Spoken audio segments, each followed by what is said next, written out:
Hello everybody, welcome to the stream. We're just getting things started here. I'm just going to be a minute or two just while I get everything underway, rather than multitasking and try and talk and stuff. So make sure everyone's underway and so on, and then I'll come and do a proper intro and we'll get into our first matchup, etc, etc, etc. Alright, we will be obby.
Alright guys, hello. I'm gonna bring us back in here.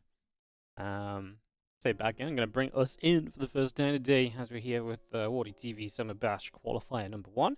Hope you're all feeling good, hope you're all feeling great. We're gonna get things started here properly in just a few moments. Players are vetoing, we're gonna have first match set up.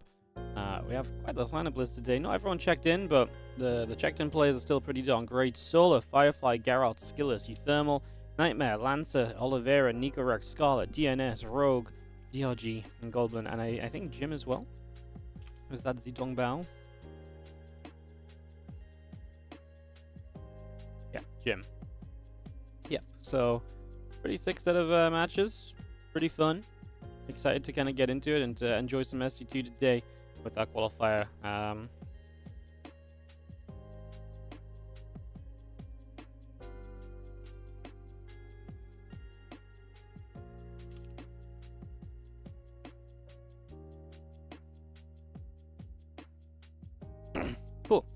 Just getting everyone set there, guys.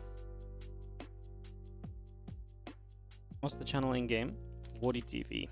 NA server for meeting people.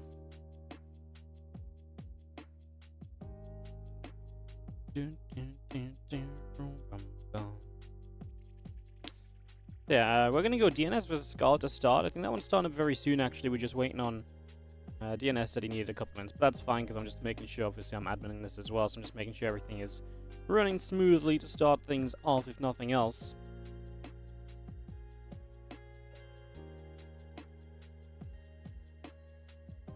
So yeah, that's where we are at. That's what we are up to. Should be able to get rolling here in just a few moments, like I say, into some action. We're just waiting on DNS. What's up, man in the moon? Wardy qualifiers? Hell yeah. Well, I guess I was going to say it's been a while since we ran a WardiTV event, but we did have Korean Royale 3. That wrapped up back in June. So actually, exactly 1 month ago today, we had the end of our last event. And yeah, it's the only thing we've really run this year, so we're starting to get back into it a little bit, get the events going on, and the player sign-up list has filled me with confidence to maybe run some more stuff again, because people are signing up in the plenty. Like I say, some of the sign-up players that didn't check in were pretty sick as well. Maybe they'll try Qualifier 2 or 3. So, yeah, very cool to see them all playing.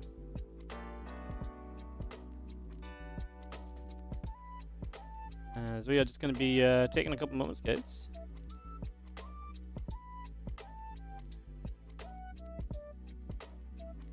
Just waiting on our, like I said, DNS Scarlet match to come up in maybe a couple minutes, but like I said, I'm just making sure everyone is good to go match-wise anyway.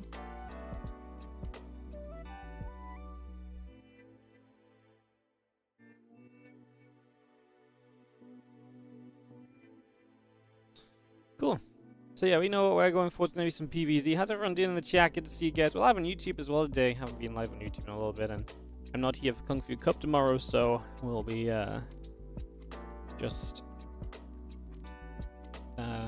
we'll go live on the YouTube today. Maybe Thursday as well, actually. Like I said, I'm just not here for tomorrow is Kung Fu Cup. It's Helen's birthday, so I am off for the day doing other things.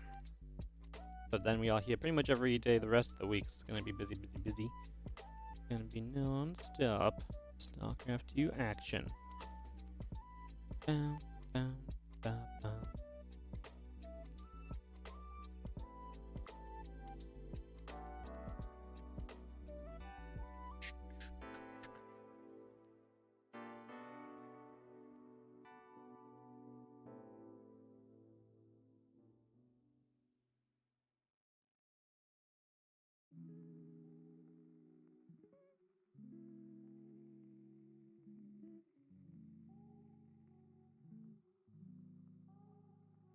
Just waiting for DNS to ready up. We are in the lobby now, so we are making progress towards getting game.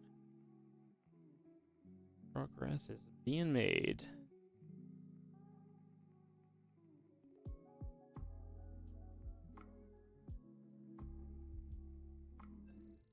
Let's put the volumes up.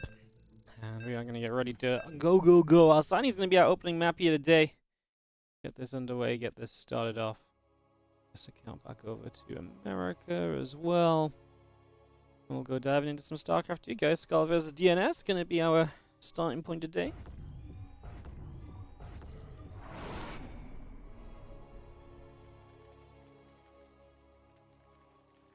Perfecto. Alright, let's go in-game. Let's cast some SC2. As we can start off in the top right-hand corner of the map with the red Zerg player. This is Scarlet.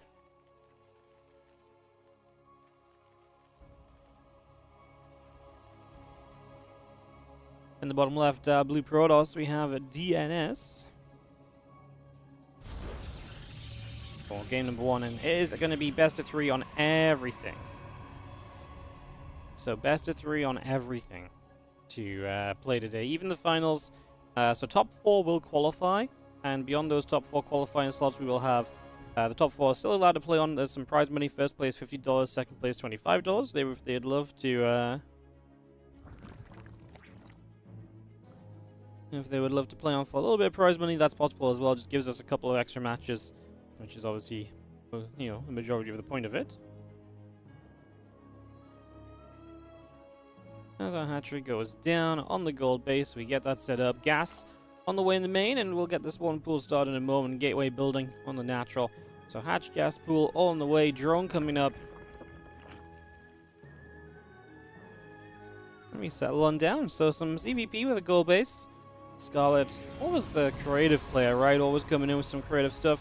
Kind of cool to see her choosing to come in and, I mean, honestly, just playing the qualifier in the first place is honestly kind of cool. Scarlet doesn't play in a lot of events like this, like a lot of online cups and so on, so I don't know if this is her getting back into it a little bit, or she just fancied it, for whatever reason.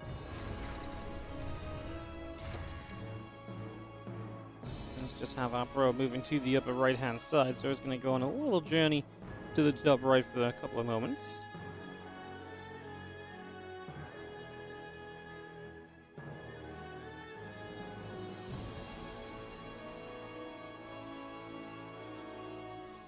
Pro just poking up. Stargate is going to be dropping down in that main base. So Nexus, Stargate coming in. Probe and the Adept coming through. The link speed building from Scarlet right now as well. A couple extra queens and the Zerglings all still setting up. As you do see the probe coming across there. The couple of lings going to nibble at the rocks.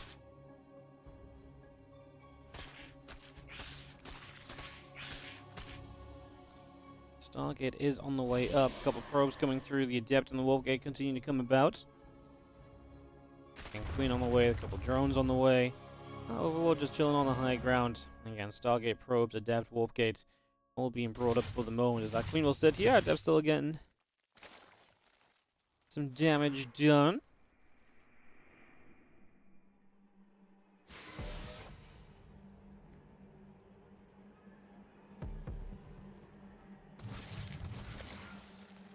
Adept gonna go down.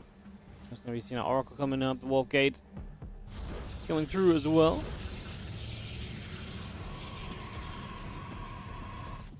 And Dev heading back down the bottom left is going to be seeing the Lings and the Queen coming through.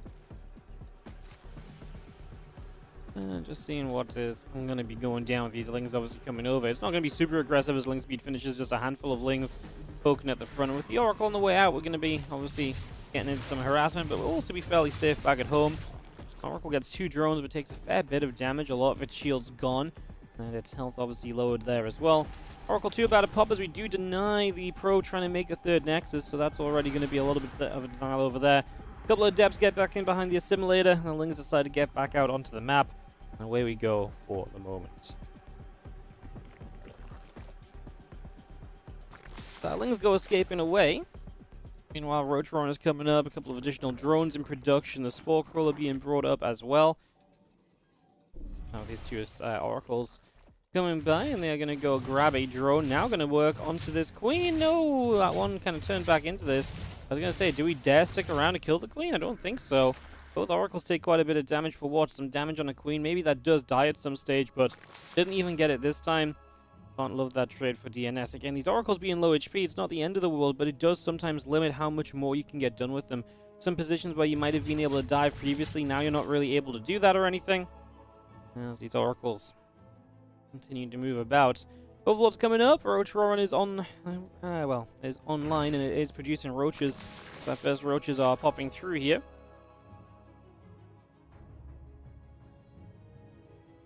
Oracles want to move up the right-hand side as a few roaches get to the center with the Zerglings. Oracle's moving through, not quite going to be able to do much. Roachling's still on the way. The Temple Archives dropping down. Again, charge and +1 coming through as well, as our Oracles will sit here and figure out what it is they would like to do.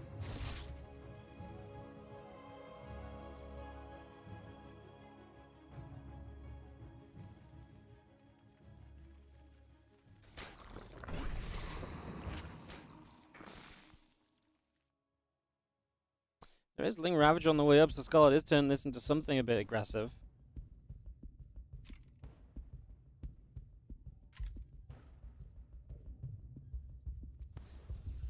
Again, a couple of High Tempers, the Immortal coming in.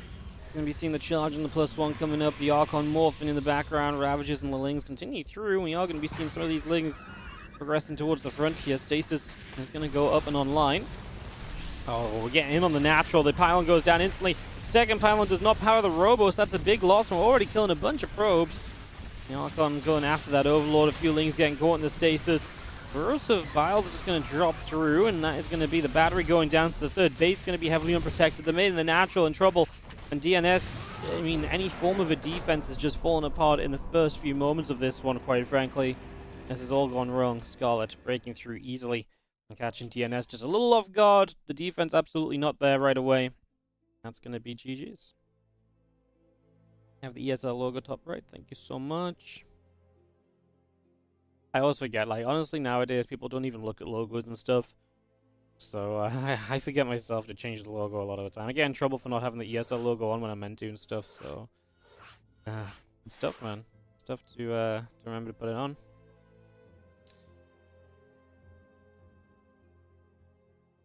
Alright, we're gonna get into game 2 in here in a second. We just joined our lobby, so we should be able to go pretty quickly. And then I'm gonna get straight on into this, so... Yeah, aggressive from Scarlet. She utilized that gold base in the end to just pull off the Ling Ravager attack. Fully sent it.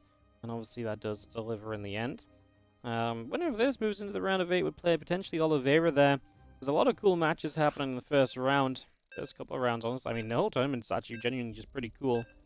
Yeah, there's a couple of players who I've not seen online or anything, so I'm hoping they are playing. Otherwise, that might hold us up a little bit, but we'll give it a little bit of time to try and figure that out. And, yeah, right now we're going to head on into Oceanborn. It's going to go straight into Oceanborn here. Get this on the way, get this on the go. And kick off into game number 2. As we have got in the top left-hand corner, taking a decisive victory in game number 1. This is Scarlet.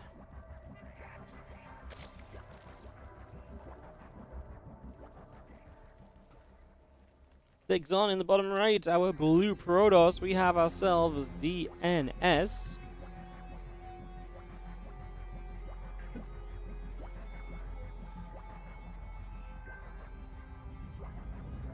So, game 2 of our best of 3. Our probe coming across the map to the upper left-hand side. Couple drones on the way out from Scarlet.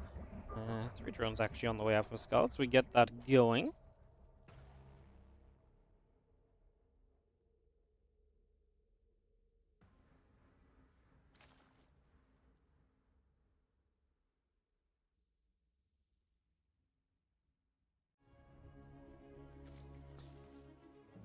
Probe just checks in. The drone, I love that, heading to the side, and then it's going to come down. Scarlet is going to still get this down as a hatchery first, as the probe kind of assumes pool first, right, with the timing of the hand not even being a drone down there, because usually the drone would come down and then go across over to the right-hand side, and there's actually a third hatchery going down, and she goes for the proxy hatch on the natural.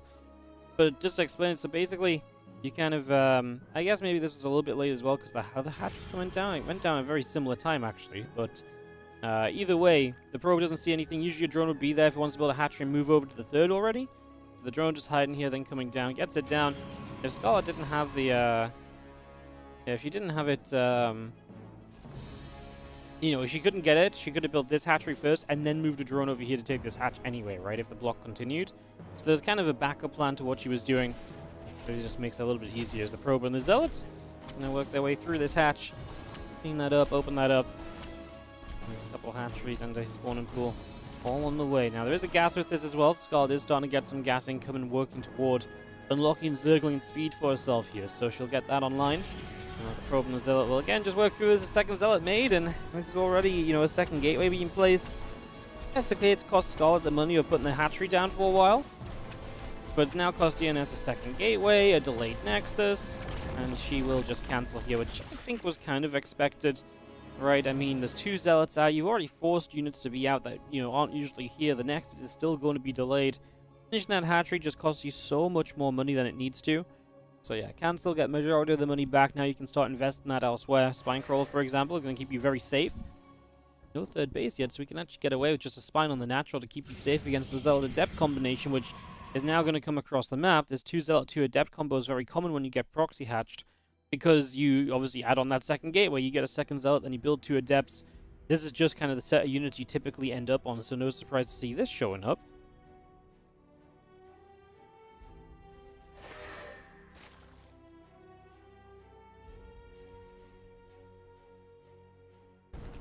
Just moving around, just going to bring a Spinecrawler to the front. A couple of Queens are going to set up there.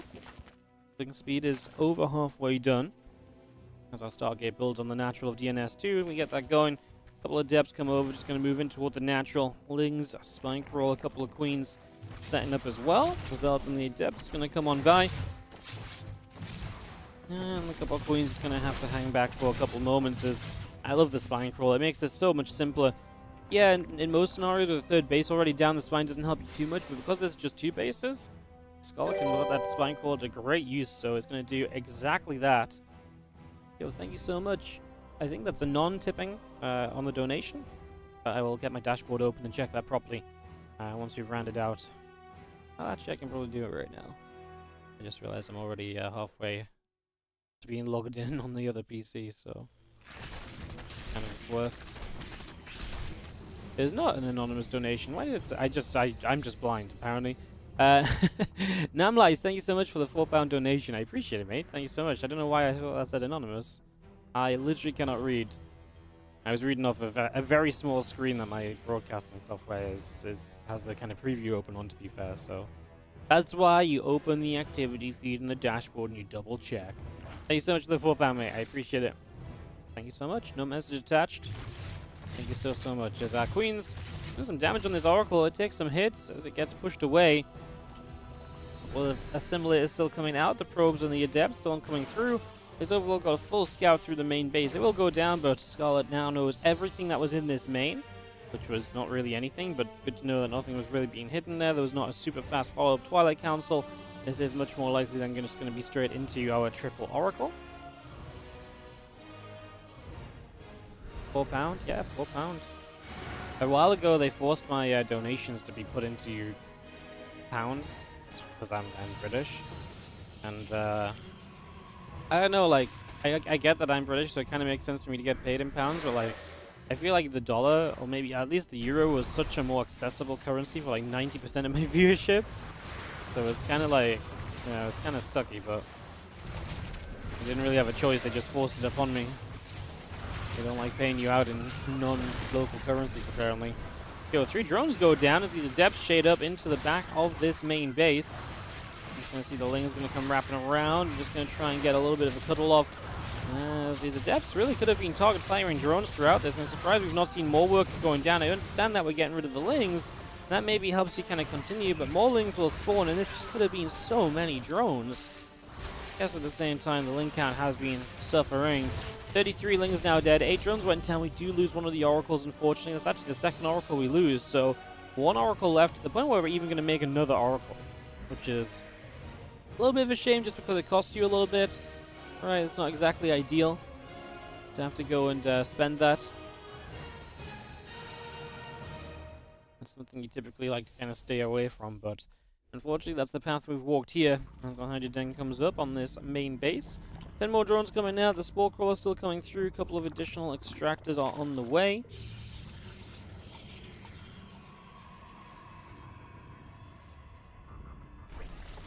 Things holding about, our Oracle just going to drop a Revelation down. Extra gates all coming through, the +1 attack and blink continue to come up as well.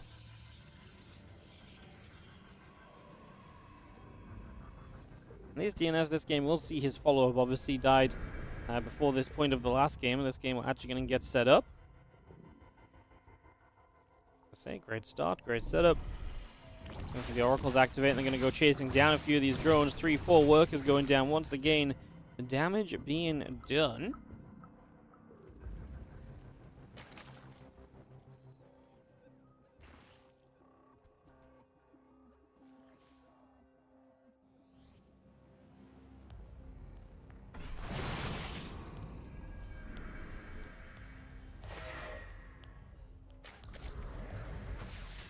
Spoken onto the edge of creep. A couple queens taking damage. Hydralisks taking shots as well. One Hydra going down. Another Hydra taking some hits. Let's stasis ward up. Get that finished as well on the high ground.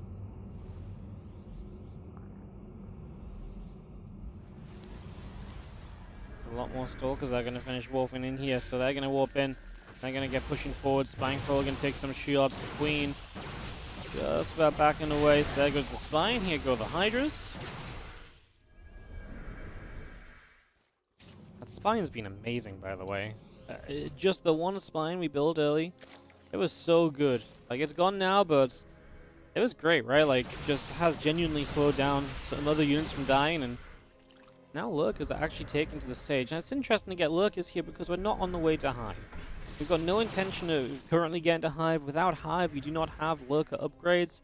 Without Lurker upgrades, do you really want to have Lurkers? Well, Lurkers can still be very good, yes, but typically no. Typically, without the upgrades, you don't really bother with the Lurkers, right? How often do you see Lurkers without the Hive at least being on the way?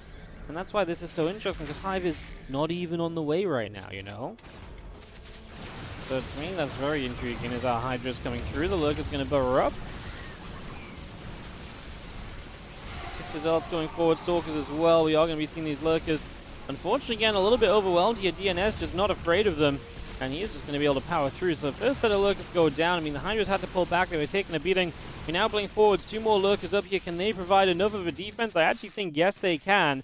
The difference of them, the Lurkers just not being kind of immediately kind of in the front and in range, is huge. The third base not currently mining as Lurkers here have caused issues. A couple of probes need to be careful about as they pull back in, not to actually just get blown up. The last thing you want is for that to go down too quickly.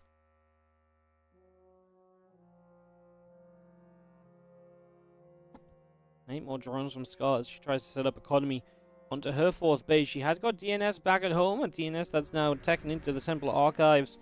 The Immortal production tech is just on the way here from DNS, so he is making a better army, and that's what I'd maybe like to see Scarlet do as well. I would love to just see the, like I say, inclination of a Hive coming through. Even if we can't necessarily get there immediately, like stepping towards it means the next defense puts you at least a little bit closer again, right? So I feel like those things are very important here, is just have a couple drones mining away, 14 new drones building, my goodness, and there's the infestation bit, so starting to see what I want. But to be fair as well, we also have no upgrades from Scarlet. This is our first upgrade starting now, that +1 missiles, so that's only just starting to come through. Interesting stuff. 4 more Lurkers on the way. Storm +3 attack on the way up. Our Fling Hydra will get to the set. Just going to grab 1 Stalker.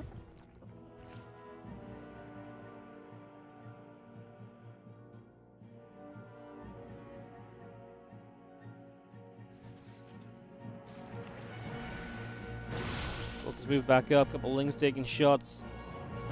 DNS, definitely not a player that's afraid of slowing its PvZ down. DNS is one of these guys that will absolutely kind of approach this and say, well, you know what? Yeah, let's do this, you know, let's fight.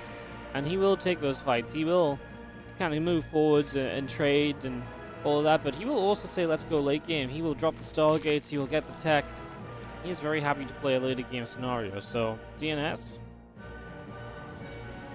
like I say, would not be surprised if Stargates were in his future once that 4th base is up. I think 4 bases is really the safety net of being able to start up like Stargate Fleet Beacon as well. I think we're getting to the point where he's probably going to start thinking about it. The only thing you might hesitate for is just like, man, I cleaned out so many Lurkers before, I've already taken good fights. Can I further capitalize on that?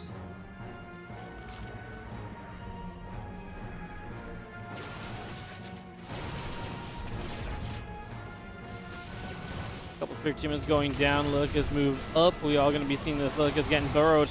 Good storms to hit the Lings, but the Lurkers at the moment are kind of holding their own. Even without that range upgrade, Hive is just ticking to being done very soon. A shame Scarlet never found and dispatched of this pylon gateway here, because that could have been an easy stop of warpins like this one from coming back forwards. Another storm and a couple Lurkers are going to get hit in it. On the top side, the cells are charging through. A couple of spines are in some trouble. We're just going to be seeing Queens going down. Scarlet has to run back across to deal with that. The upgrades, massive as well. +3 attack currently in play from DNS against a +1 missile upgrade of Scarlet. Also not exactly ideal, huh? Not exactly. 10 more drones in production, 4 more spines on the way.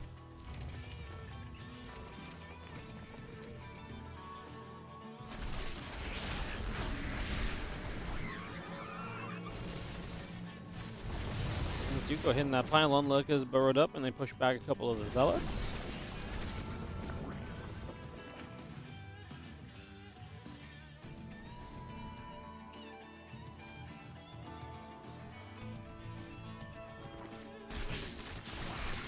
Come back through. I was going to be seeing Zealot going down. Okay, we're gonna get picked away at. Stalkers and Immortals come pushing up. Lurkers are gonna sit here. You storm across a lot of the Lurkers, and nice push in from DNS. There's just another wave of Lurkers showing up, and that next wave of Lurkers is gonna be what can really help to hold on and to hold this back.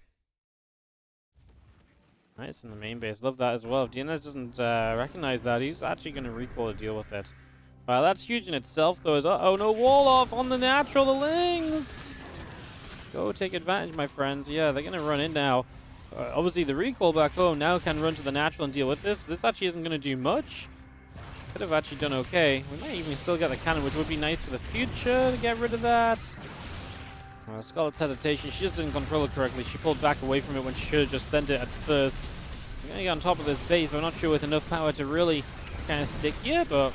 You know, I'm going to start getting rid of some probes at the very least. So Scarlet, a lot of different points of offense. And we've seen our Immortals and our Stalkers continue to come about.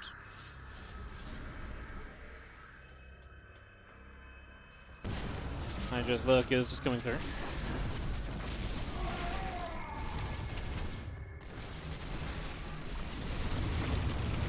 Lurkers going to get burrowed up as well. Just going to be seeing the Lurkers playing cleanup.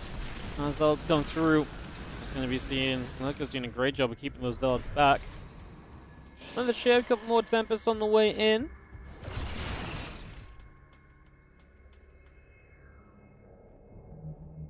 Hydra's Lurkers continue to gather together. This army needs to set up down this right hand side. A couple Lurkers going to be setting here as... Ooh, the Lurkers are an issue to push into, but that's where the Tempests come into play. That's why I think it's very good that Scarlet does have multiple fronts of this attack ready to go. I think she needs it to stop just the Tempest being able to fully focus on pushing through one position and breaking out in a very efficient manner. So I think we're kind of heading in a good direction there as a couple of Stalkers. We'll go opening up this Nidus. Cannons is going to be able to get rid of the Lurker. Ling Hydra coming through. Going to be seeing on the right side, the Time Warp goes down, and that means that this group of units has to try and get away. We are just going to keep running there. So Scarlet going to pull that back. The Overlord going down. The Zealots all getting picked off as well. 2 more Spires on the way up. 18 more Hydras. Plus 2 melee upgrade also coming by.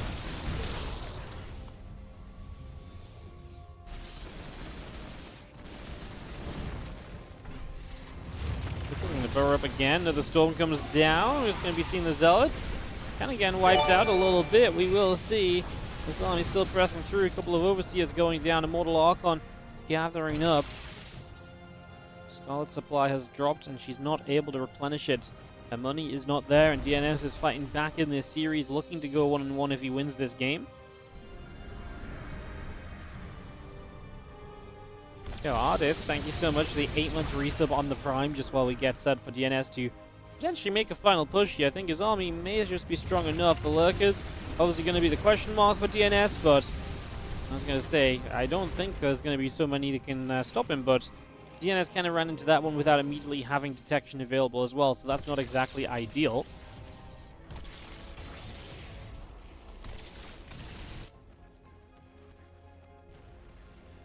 Nidus sets on the bottom side. These Tempests are still getting some chip shots in. Just slowly picking through the opposition. 10 plus 3 missiles, plus 1 carapace. Our Lurkers gonna fight through. A couple Stalkers going down. Archon's being picked apart.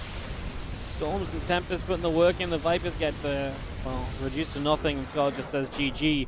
We will go to game 3 in our first matchup of the day.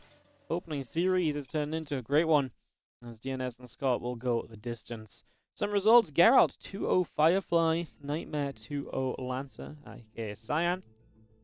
And so those matches will continue to move onwards as we stick here with Scarlet. DNS, the winner of this plays Oliveira or Nikaract on the bottom side. Rogue is playing Jim, and DRG playing Goblin. No walkovers today, no no-shows, which is not always a guarantee in these events, so that's really nice to actually see. That's great. Get to continue through here in our next game in just a couple of moments. If you watch on the YouTube, guys, would love to ask you guys to take a moment to hit that like button below the YouTube stream. It takes a moment. It really helps out to get the YouTube kind of seen by more people, and obviously if it gets seen by more people, it does better. We can justify doing more of the streams and stuff on YouTube. So if you're enjoying it, consider clicking that little like button. Going from there. It's super easy. Look, I'm gonna do it on my phone right now. Oh, that's me. I hear myself. I hear myself. There's 4 likes so far, okay? There's 4 likes. Right? And now I'm gonna go. And now there's 5. So go give that a like on the YouTube, guys. Appreciate it. As DNS Scarlet Game 3 gets set up. Gonna go into Site Delta here. About to get this started.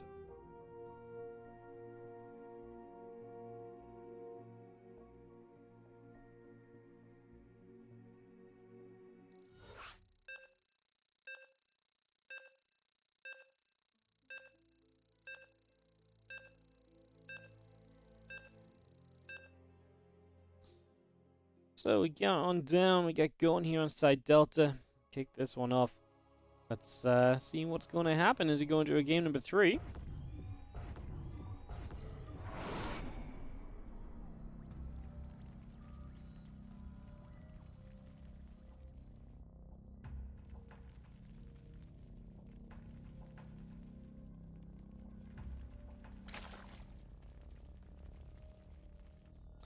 In the top left, our red Zerg is going to be Scarlet. She opened up aggressively in that game 1. She got the job done. Now here in this game 2, taking on the Blue Protoss DNS. Just trying to come out the comeback. Best of 3 here in our round of 16. Yeah, round of 16. Let's double. Oh, is this round of 8? No, round of 16. That's correct. Skillous 2 OU Thermal, by the way, as well. Another result in over on the side. On the other matches happening off screen. Is it worth replacing I see the discussion in chat about is it worth replacing an Oracle, so I'm just going to jump in and say yes. I think you don't really want to replace an Oracle because it's better to just keep them alive, but especially the way Scarlet played that last game, the Oracles are invaluable because lurkers, right? Revelations are just so good, and a lot of the time Oracles are super useful defensively as well.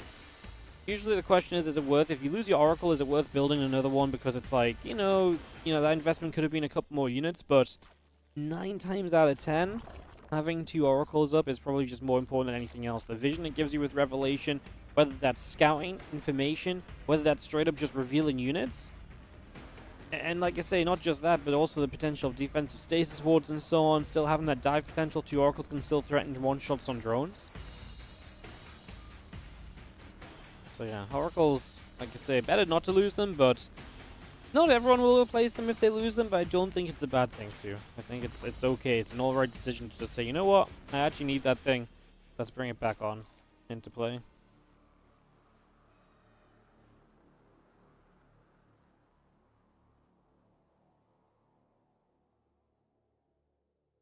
So, yeah, set up. Links be coming through. A couple queens and a few lings coming about.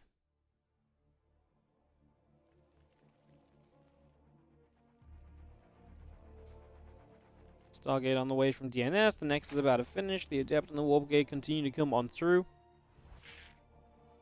2 lings will go chasing down a probe. And our early game gets set up very comfortably here so far. The Stargate building on the side of DNS as well. Getting that up and running. As again, Link Speed, Queen, couple drones. Hatchery also, all coming by. All coming through.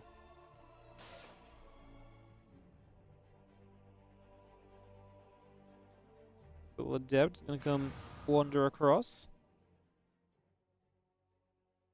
Going to make its way out in toward the center of the map here. Second Adept going to show up as well.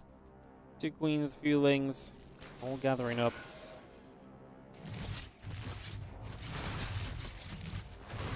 One queen just going to start pushing those Adepts back. Adepts take some shots and, well, going to still threaten the shade in. Not sure if they're absolutely going to go and commit to it, though.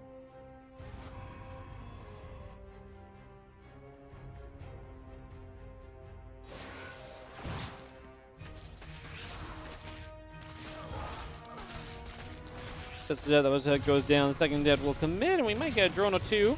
Oracle diving in with this, and because the Adept took some of the damage initially, Queens weren't putting damage on that Oracle, so we could stick around for that a little bit longer get a little bit more damage out of this, and that was obviously pretty nice to get done.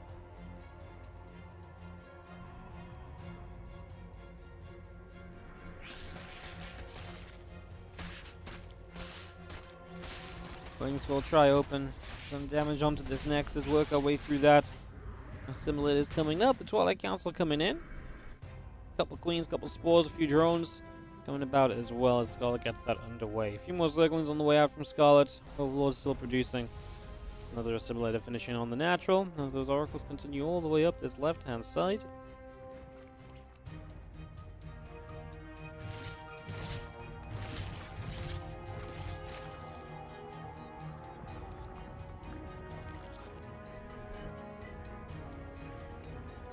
Evo Chamber just halfway done. Scarlet is progressing towards upgrades as DNS gets the Twilight Council online. I was going to say potential to switch it up and not necessarily just play Blink.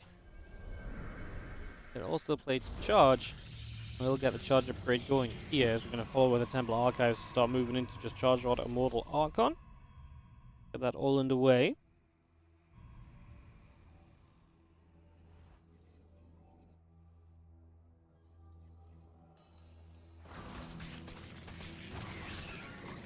That's coming over, depth, surrounded. A couple of Zealots are going to be coming through, and it's actually a really nice last set of Lings. Adept and a Zealot that we get out pretty easily as well, so we do a good, easy job of that. Again, making it simple, not getting this get too overcomplicated or so.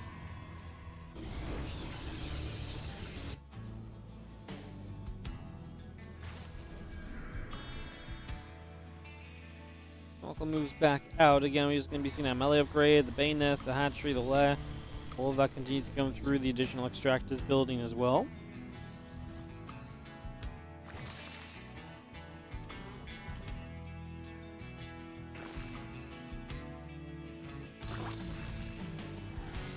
Archon pops up into the Prism. Going to get the second one, so actually going to some Archon drops to just harass and take map control for DNS. That's going to be his way to try and make something happen.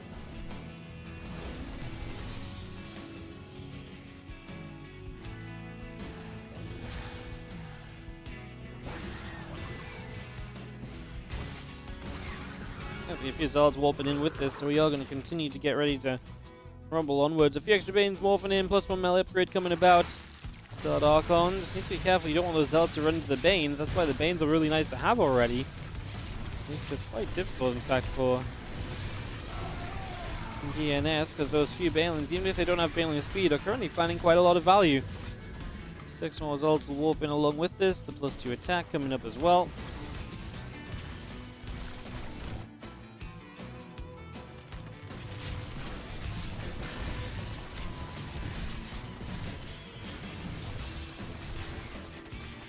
Archon's still fine. Gonna get those Lings. Gonna go onto the battery. It's gonna go play clean up there as well.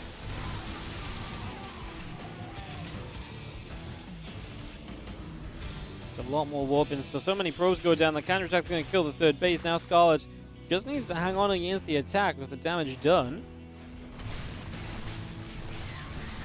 It's gonna run in. The Queens will take some shots. Here comes another couple of Banes, but there's not even really much for the Banes to roll into. Keep them the hell away from those Archons. We do not need them to roll into those.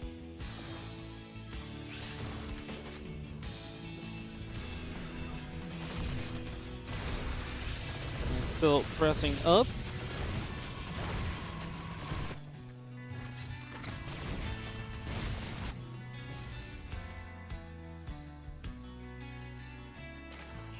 Bane speed, Ling Bane Queen continue to come through. The Oracle's activating, getting rid of a few more Lings.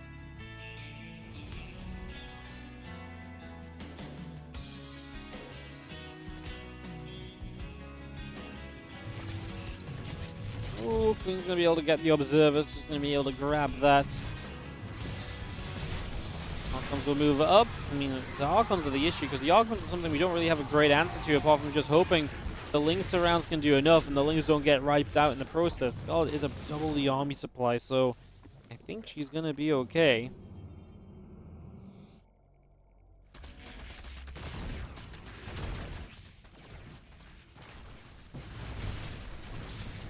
Let's see, the Zealots and Archons going to come through again. This time no Banes ready. A couple of them finish up, but they're going to go into the Archons. One Archon goes down, second, third, and fourth Archon goes down. That's a GG. And Scarlet advances to the next round here with a 2-1 over DNS. DNS making it not an easy bit of movement there.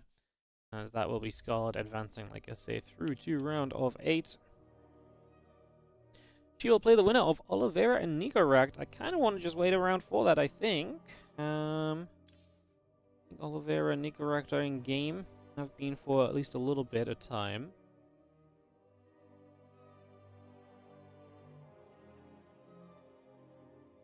They're in at least game 2, so I think we're going to wait on that one. Geralt waiting for Solar and Triple to finish up. The winner of that would play Skillous or Nightmare. I'm probably just going to follow the bottom side, the bracket in general here. I'll put the bracket on screen for a couple of seconds, actually, just show you guys what we're working with today and where the tournament is at. So this is our bracket. So Solar playing Triple, winner of that plays Geralt in the round of 8. This is qualified, by the way, so top 4 qualify, and we still play the tournament out of players want some prize money. Skillous overtakes Thermal to go up against Nightmare, who took out Cyan. Oliveira playing against Nicorect, winner of that plays Scarlet, as mentioned. Rogue playing against Jim. That's one that Jim actually won during the Korean Royale qualifiers. It's the reason Rogue wasn't in that event, but Jim was. And then DRG taking on Goblin. I'm looking at my beautiful ads here. We got constipation tablets, cozy footwear, and born before 1974 funeral cover. Perfect. Love the ads on challenge today, guys. Beautiful stuff. As we are gonna go. What a great set of adverts to be shown. All right, what we are gonna do is we are gonna be heading on over to probably a quick break. Just it means I can update any results and stuff, and we can just take a moment waiting for everyone to be set up so we can get this underway. We'll have more Starcraft 2 coming up very, very shortly. Again, hope everyone's doing well. Thank you so much for joining us here. Hope you're all having a great day. Thank you for dropping in. And yeah, we've got some more games coming on up. So yeah, we'll be right back. Like I said, quick break. Come back, more Starcraft 2 on the other side of this.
So we've got Scarlet versus Oliveira coming up, guys. We're going to get straight into this in just a couple. And get this on the way. The videos have just finished up, so we are ready to dive on through and get this all going. So Scarlet Oliveira coming in right now.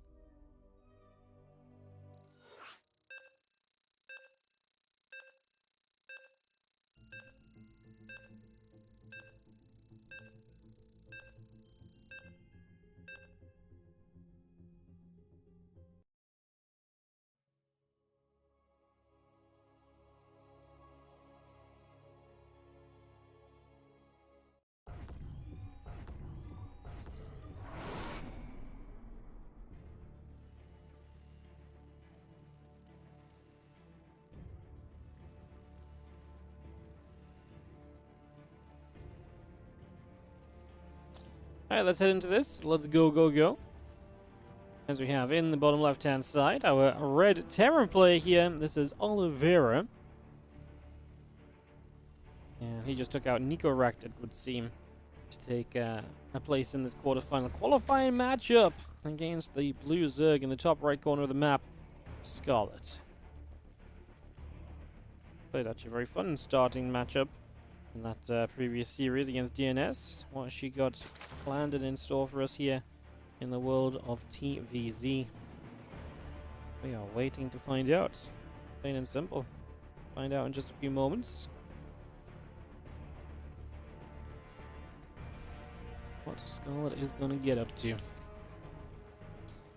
Because I do think it's more kind of a question mark as to what Scarlet's going to do versus what Oliveira's going to do. You see Oliveira 2 racks, he's going to play Reapers, but is Scarlet going to let this become like a big macro game? Is she going to, look to try and end it earlier? Those are the questions I have.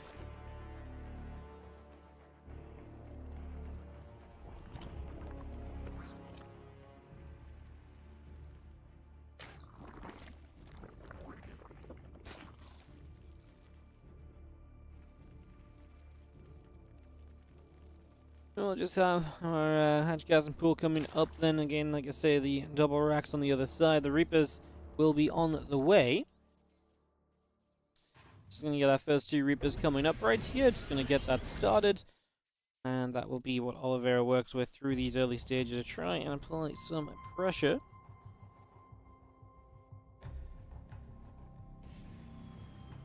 Here we go. Reaper begins to make its move out over to the far right hand side, or the upper right hand side. That's going to be off to the top. More Reapers on the way behind it. We'll see how many Reapers we make here. Obviously 3 is the most standard. You can go 4 for a bit more pressure. The more Reapers you build, the more you slow down your follow-up, but the more pressure you're going to have off the Reapers initially, right? So it's that trade-off of, what's the fine line? Like I say, 3 is the most standard. It really kind of runs smoothly. You don't have to do too much. You can generally get something out of it. And it's just going to be the 3 Reapers, it seems. Third one popping will come across the map as extra barracks. So we're going to go to 4 racks here. So super aggressive play setting up on the side of Oliveira. So he's going to play a 4-rack setup. Wow. And these 3 Reapers are going to go poking away onto this hatchery. And hatchery will start to take some shots. And then we get the reactor tech lab up here. But the 2 extra barracks back at home really is the interesting part of this. That's where the aggression is going to come from. That's where we're going to try and get some damage done here early today as our Reapers still poking their way through this hatchery. It takes a few more shots, taking more damage. Grenades go down. Queens get bopped back again. And the Reapers come back down to the low ground once more. Still got Ling, still got Ling speed. All of that coming through. That stim pack building up from Oliveira as well. The orbital command and a few more Marines in on the way out.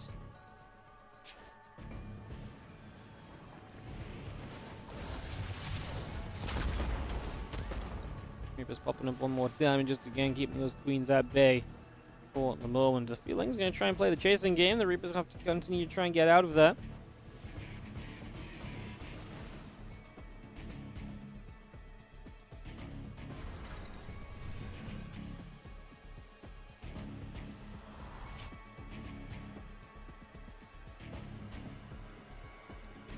So Reapers sit out in the center. Stimpack and Combat Shield on the way up.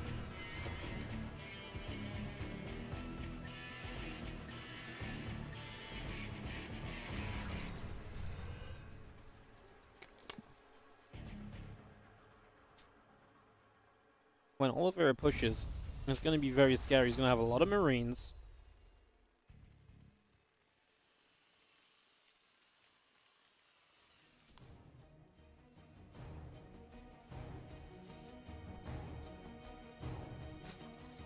There's one of those situations where if you have the units, the shutdown of this is so smooth. But if you don't have the right units, you just get like, it goes completely the other way. It's such a heavily committed attack.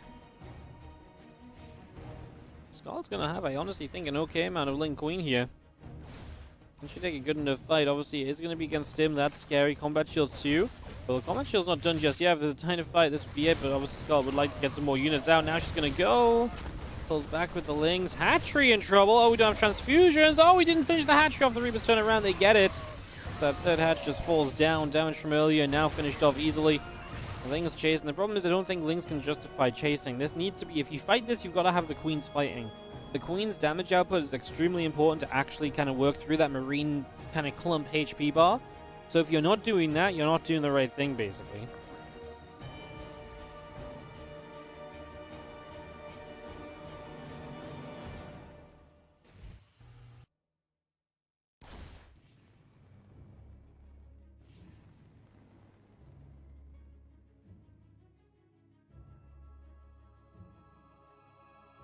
Oh, a few Marines still moving about a little bit.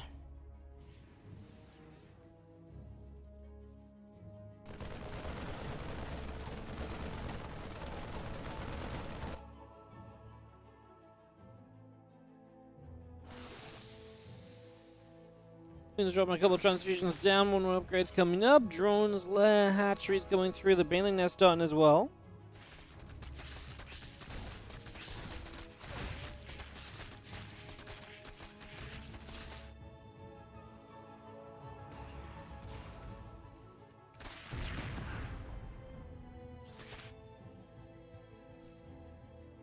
Melee upgrades continue to build on in, so Skull gonna try and get there. Obviously, losing that third hatchery kind of sucks, but this was still a commitment from Oliveira initially, right? It was still very Marine heavy.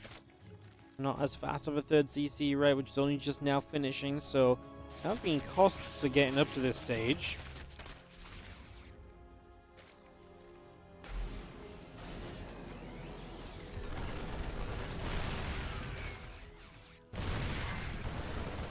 Tank firing, second tank sieging, and Marines are going to go and they're going to finish off that hatchery. Oh, no, not quite. We're actually going to turn onto the fight. There's just no support, right? Lings and Queens alone. Just not good enough when there's a tank involved and the Marine count has grown. I was somewhat hopeful that Scarlet might be able to make something of this, but with +1 on the side of Oliveira as well, it really is just a very damning situation which you can't really drag yourself out of. Oliveira takes game number 1 and is able to open up with a 1-0 lead in the best of 3. Send ourselves off into game 2 in a moment. Other results, Rogue 2-1 Jim. He takes on Goblin, who 2-1 DRG. Wow. No result on solo versus triple still as well, so.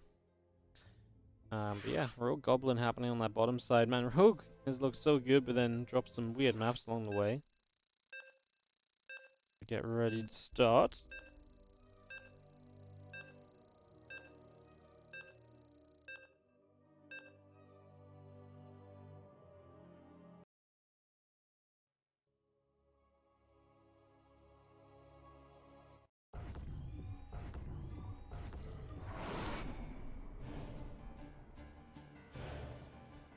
Let's hop into it, as we have got in the bottom left-hand side the Red Terran player. We have up 1-0, Oliveira.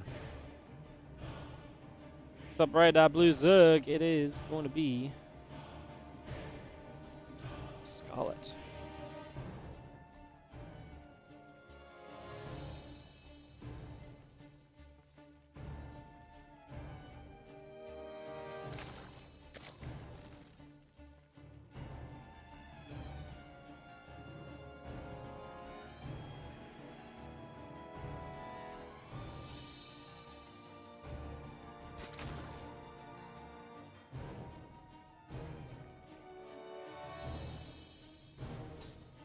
So getting into game number 2.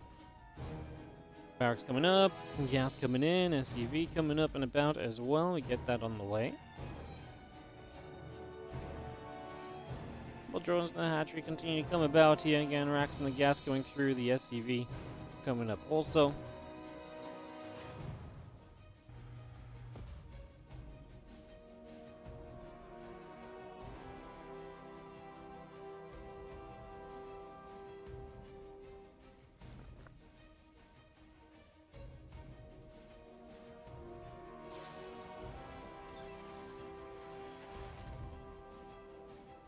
Alright, Reaper is on its way. Obviously just one Rax this time from Oliveris. That's already very different to last time.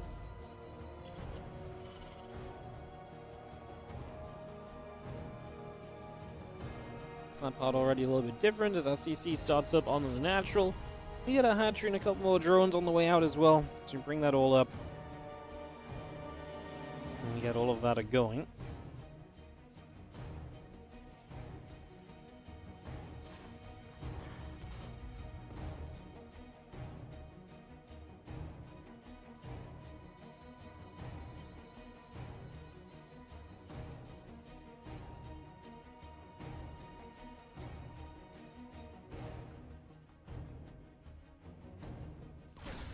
He drops down, a couple of drones will take some shots, the lanes continue over.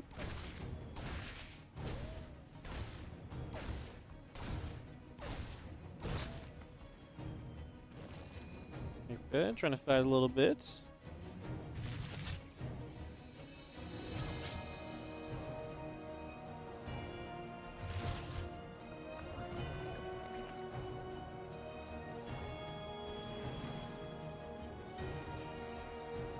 Moves over, the couple Lings are going to go chasing, and the Queen coming through as well. That Reaper gets pushed away as Ling speed is just coming up to being done very soon.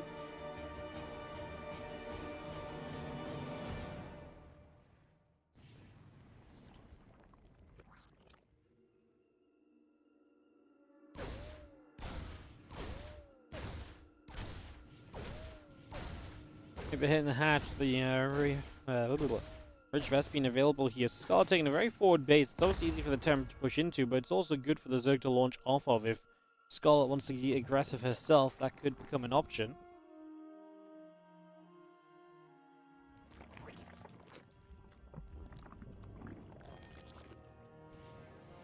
Three Queens and a handful more Lings coming up. The Queen's are going to be there. Grenade goes down, bopping the Queen's back. Reaper taking some shots.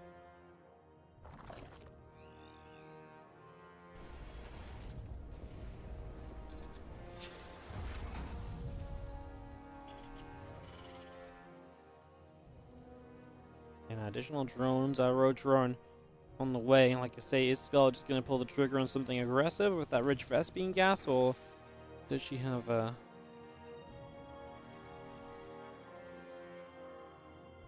plan?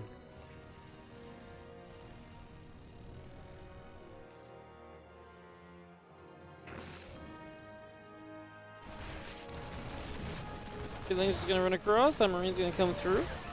Going to be seeing a couple of Lings going down. Obviously, the Lings is getting a bit of information there, getting to see what's on the go, getting to see a little bit of what's happening. 7 roaches now building. Make it 11. And the preparation to go for this attack is obviously almost there. Now, Stimpak's going to be done. We're going to have Medivacs. So, there really needs to be a surge of units that does not care about the power of Stim on a few bio units. Sort of morph our Ravagers in as well, get those ready to go.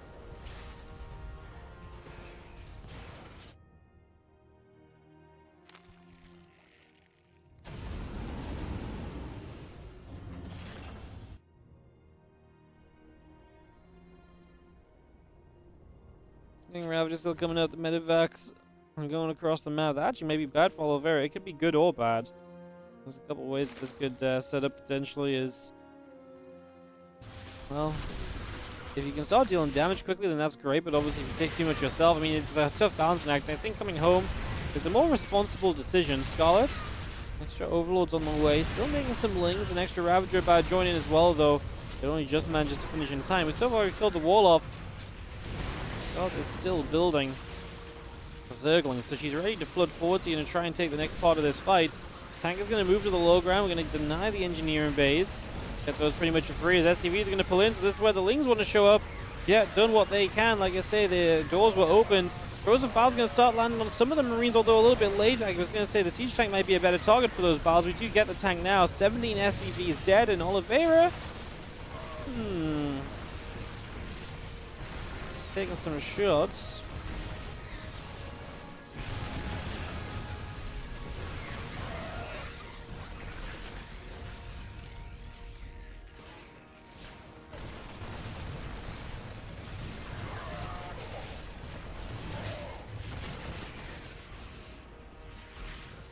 Oh, Gross of Vals hit the high ground, but the natural currently denied. Maybe we could jump on towards the third base here. That could be a possibility. We evacuate the SCVs, so I won't stick around too long. Tank shots onto the Ravagers. And as Queens start dropping.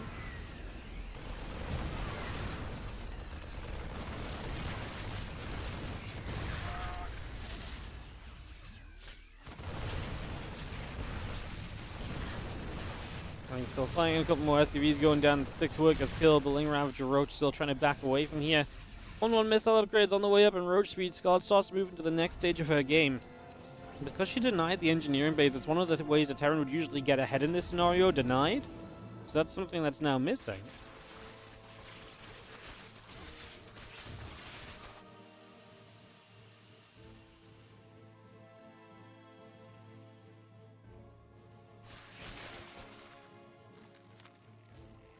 We've seen how again a Viscity through the Ling Roach Ravager Queen. Gonna step forwards here, the Ling's coming through. Corrosive Vial's gonna start landing. Because that's not enough. Scarlet is not able to clean up these tanks. Uh-oh. This is very problematic. If these tanks are surviving and this base is in trouble, Scarlet is absolutely in trouble at the moment. There's 4 drones going down. Marine still fighting, Extractor taking shots.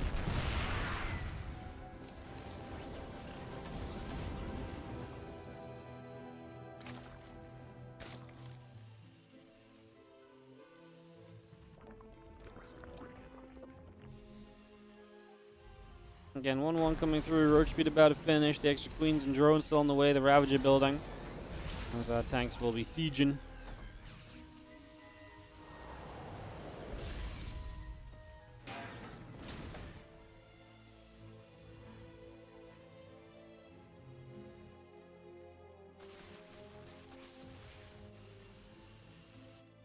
Oliveira now, because he obviously got reset heavily, is just going to sit back a little bit himself. Still got the 1-1 coming through. Upgrades are going to be even. I love the fact that Oliveira's, obviously his tank count's going to be pretty decent. 4 tanks already. If they push up into position, I think Scarlet's going to have a very bad time. She does not have a good way to fight against a decent tank count at the moment.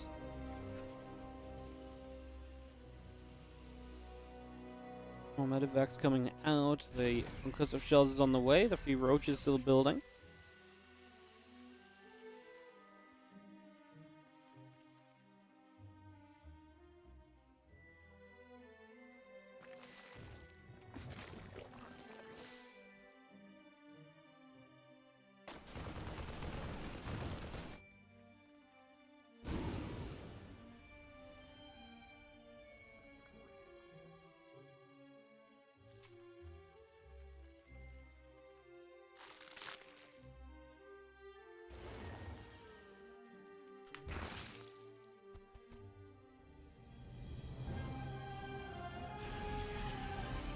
Gonna see Nice Network coming up. The Roach Ravager still coming in. Nice coming through. Liberator gets siege. You can see a couple of drones gonna get shot at. Queen's gonna get there. Liberators get pushed away. Shoving that out of there for the moment. The Liberator hides off to the top side. A little bit of a push through the center of the map. It is gonna be Scarlet coming through, and I don't know if she really wants to send aggression. I mean, if the Knight is in the main base, maybe there's some possibilities we get that set up. Roosevelt coming through, the bio coming all the way forward. Roach Ravager is going to sit and fight and actually going to do okay against this bio force, but I don't think we can go further forward. That tank line feels unbreakable. Scarlet's going to be instantly back on the rebuild, and no 2-2 upgrades on the way like there is for the Terran players, so Oliveira is going to be eking out an edge in that regard.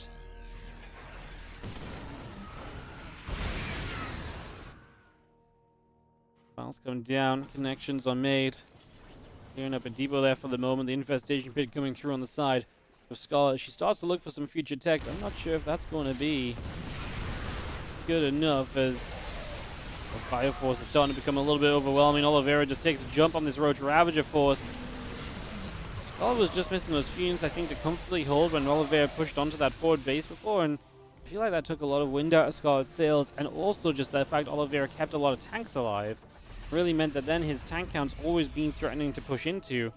The kind of change or switch out of this composition never really switched out, so you've never really had a good answer to a higher siege tank count. Like, this is almost the point where you want to have some Vipers coming through, but we finished an infestation pit. A hive is still a mile away, and as Oliveira pushes, the moment these tanks get in position, I don't think there's much of a chance. The Bio Army is stocky enough to kind of stand in front of these tanks and to keep the Ravagers far enough away that they'll never be able to bile the tanks as well.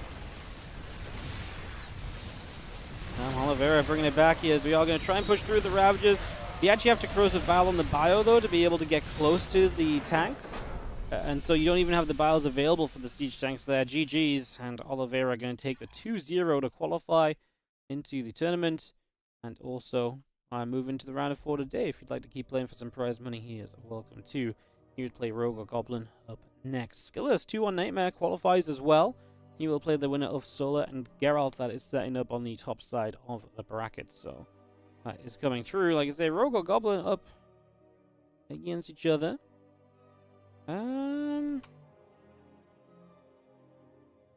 What's Indy casting? He must be casting Geralt, right? So he's in game 1 with Geralt Source. They've just started. What's Inu casting? I think Inu's on Rogue Goblin, actually. Man, we have people covering everything today. Amazing.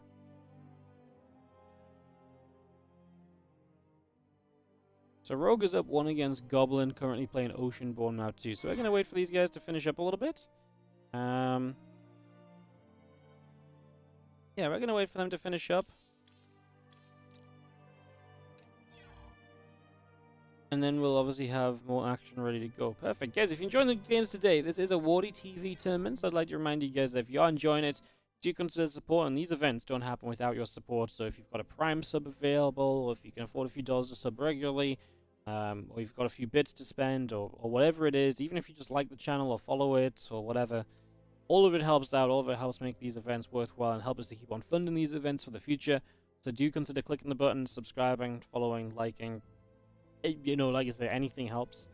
Would love to try push the sub count back up to at least 500 as well over the course of this event over the next week or two. So if you do have those subs available, do consider checking it out. Like I say, we're going to take a few moments because we're waiting for matches to finish up their current games. Once their current games are done, we can continue through. Until then, we'll just take a couple moments out, so we'll be right back with more action.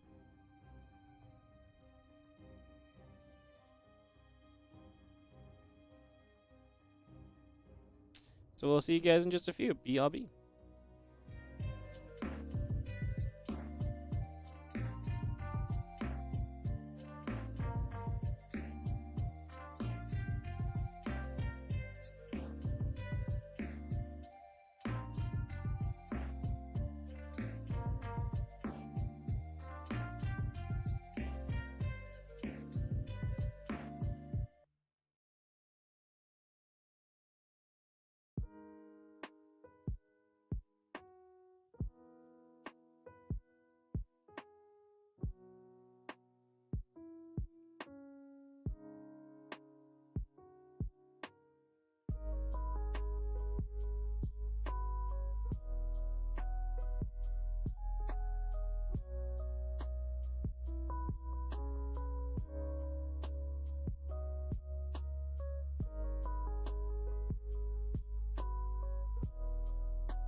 Hey, Scarlet, thank you so much for the 27-month resub. We are just waiting for people to come out of games, guys.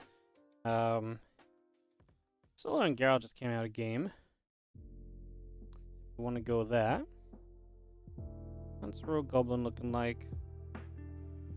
Kind of feel like Rogue Goblin's going to be done soon. Looks very good for Rogue. So I think we're going to wait out for Rogue Qualifier semifinals. That's the plan. Double audio? Don't think that's me. I think that's you've got 2 streams open or something. Yeah, I mean, I'm not putting out double audio.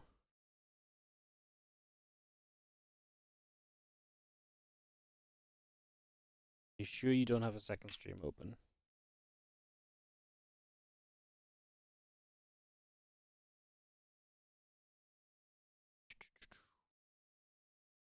I can listen to myself. Hang on.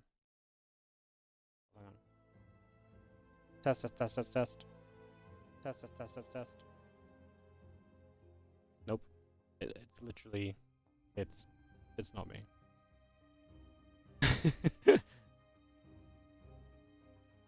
It ain't me. Is Rogue gonna kill Goblin, or is Goblin gonna kill Rogue? I think Rogue's gonna kill Goblin. Oh, maybe Goblin kills Rogue. Holy crap. Okay, well, they're playing. Whenever they come out of game, we'll either go game through into the next series. You boosted my stream by over 300%. Man, I just don't know what I can do to make my volume higher. People always say my stream's quiet, but like, I have everything boosted up to the max on my side. Like, it's so difficult for me to make my stream even louder than it already is. It's so tough, man. It's so tricky. So weird. You don't have like YouTube stream open or something as like a secondary location or something?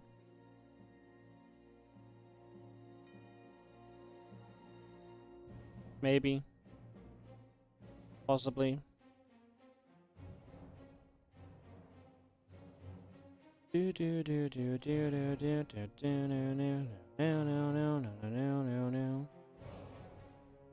I'll show you guys what's going on.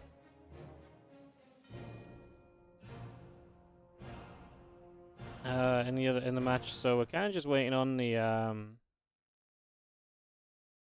this game to be done between Goblin and Rogue. This is on the Korean stream right now. Solar Geralt is on the Polish stream on Indie's channel if you want to check that out. So we're currently waiting on this Goblin versus Rogue match to be done. No game sense because, like I said, it's the Korean stream I'm just watching here. Rogue has basically denied this 4th base like 3 or 4 times from what I've been able to see so far. There is air units coming out from Goblin, which Rogue has thrown Corruptors into and lost his Corruptors fighting. Which is what I was kind of talking about when I wasn't sure what was going to go down in that previous fight. So it's been getting pretty funky. There's Ultra's coming up, Bane's coming in, the Lings are coming through. We got all of this ready to roll.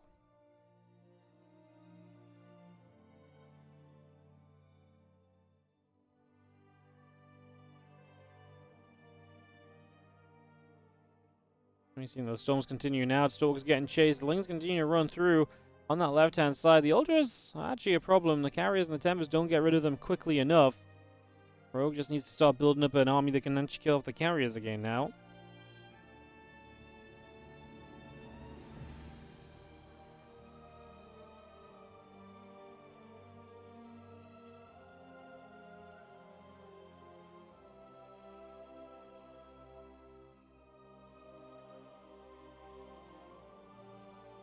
Ultras and Lings still on the map. Obviously, Rogue has a ton of bases here.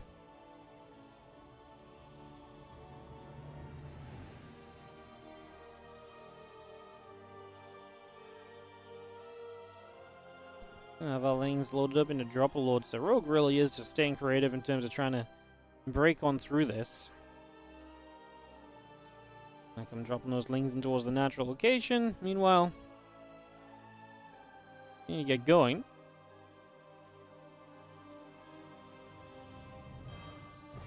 I mean, as long as the 4th base never comes up, I just don't see how Goblin can ever afford to actually stay in this game, right?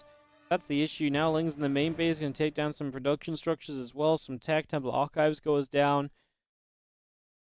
And again, behind this, Rogue is building Corruptors again, so he's actually going to have a Corruptor army to come and fight the Air army, and then you should be all good to round this one out. Your Interceptor's firing off, the Archon's firing through, the Ling's going down. And the Zerglin picked off on the top side. 7 additional Corruptors still in the way.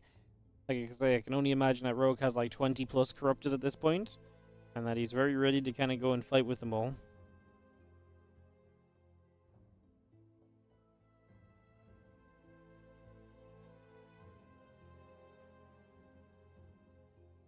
Yeah, that's the Corruptors. Just gotta be careful. Like I say, these fights are still not easy to take just because you're ahead.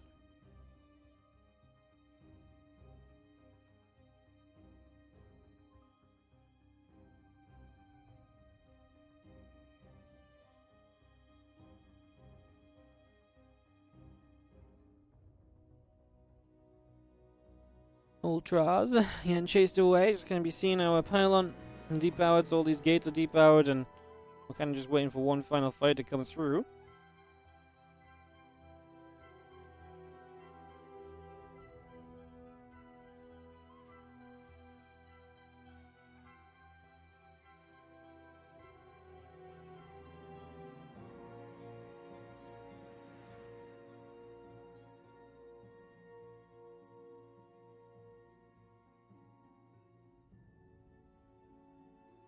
At some point, you gotta feel as Rogue, you're just like, surely I can just A-click this.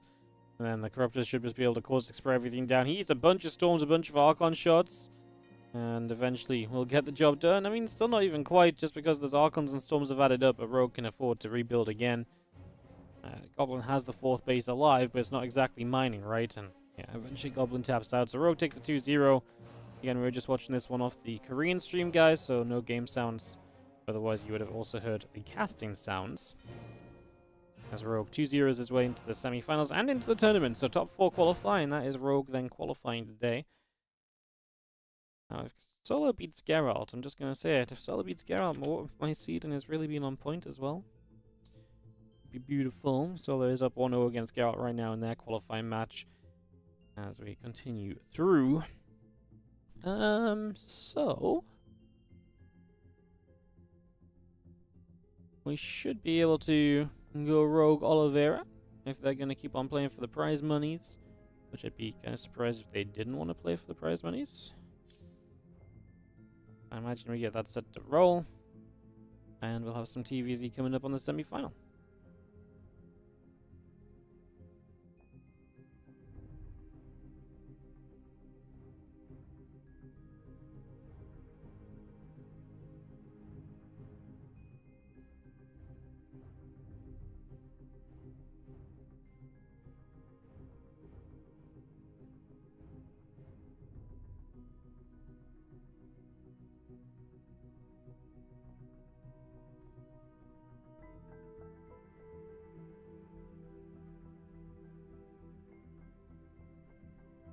Bum, bum, bum, bum, bum, ba-da-dum.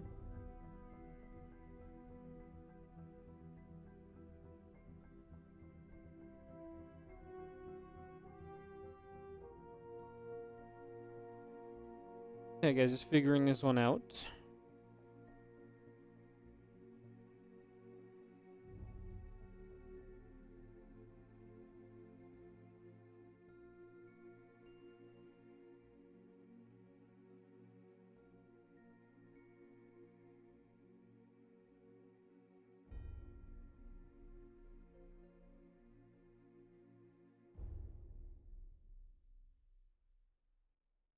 Do, do, do, do, do. Yeah, so Solo and Geralt still in game. Still playing that matchup.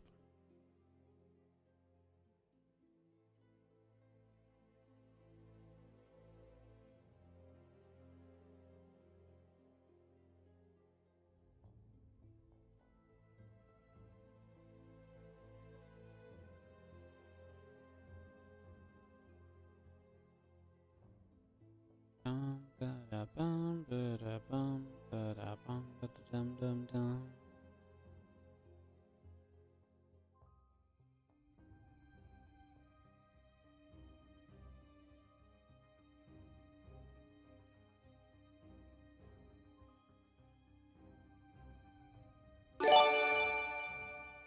Just got a jump scare from my own sub sound.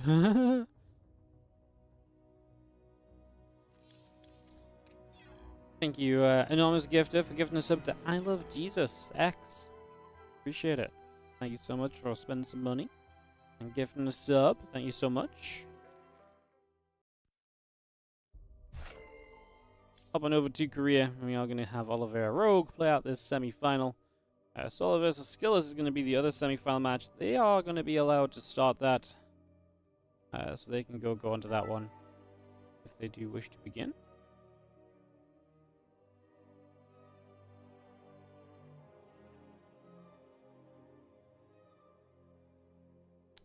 Perfect.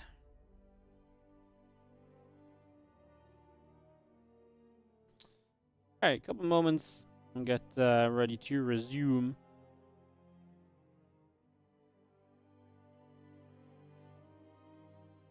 So we obviously just have some videos going on, so Rogue versus Oliveira. Videos in progress, and we'll have a finals after this. Again, everything just best 3 today, even the finals. That's just for a little bit of extra money, give us an extra couple of matches, so that's what's going on.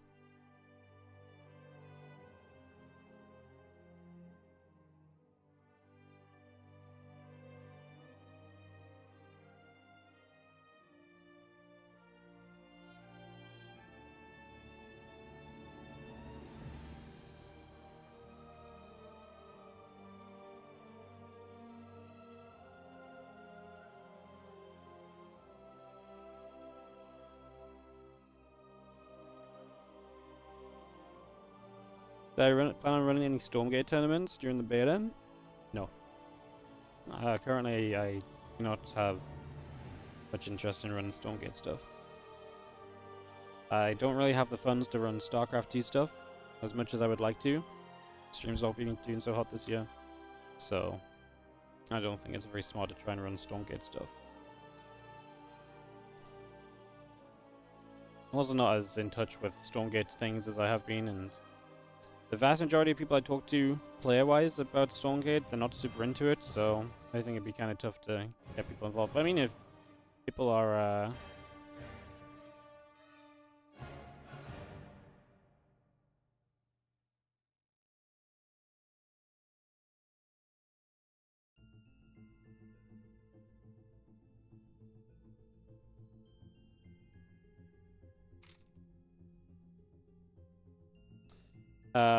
yeah, there's a it'd be interesting to see how many people want to play Stormgate tournaments, but I mean, if people want it, maybe we'll do it, but like, I don't have any plans.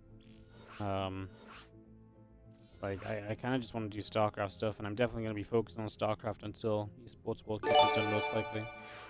So, yo, Guybird, thank you so much for the 44-month resub. Welcome back, mate. Appreciate it. Thank you.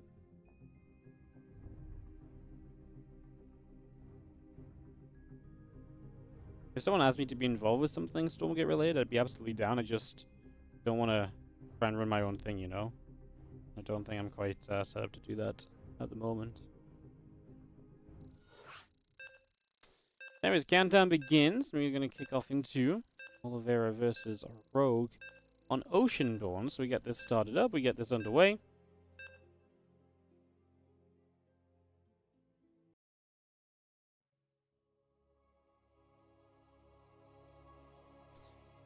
Let's see how this one's gonna go.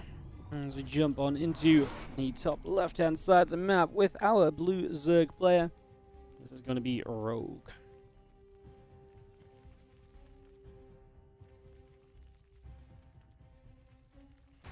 Up against the red Terran in the bottom right, we have Oliveira.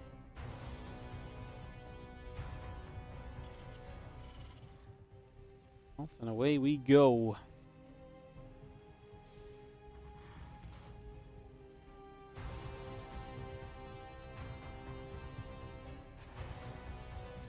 So, Oliveira,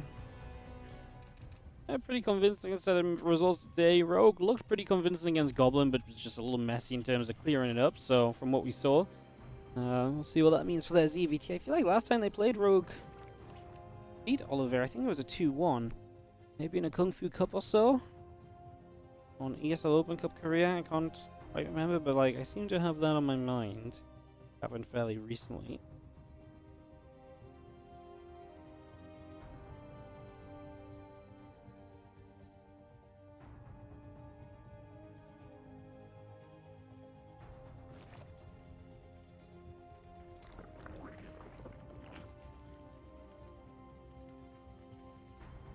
Hatchgasm pool then continues to come in. Got that on the way. As you just see the orbital and the Reaper coming up.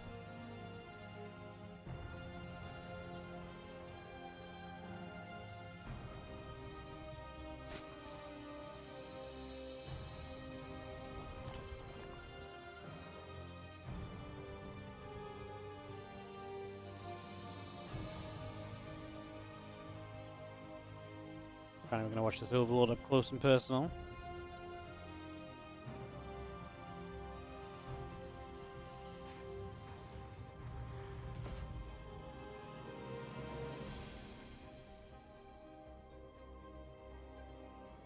The Queenslings, the Overlord will continue to come on through. We do have ourselves the factory and the command center building up on the side of Oliveira. Things looking fairly normal. No second gas just yet, so most likely a 3cc kind of play as well.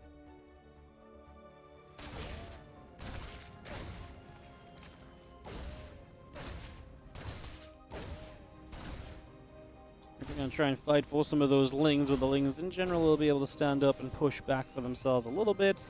Just going to be doing exactly that for a moment.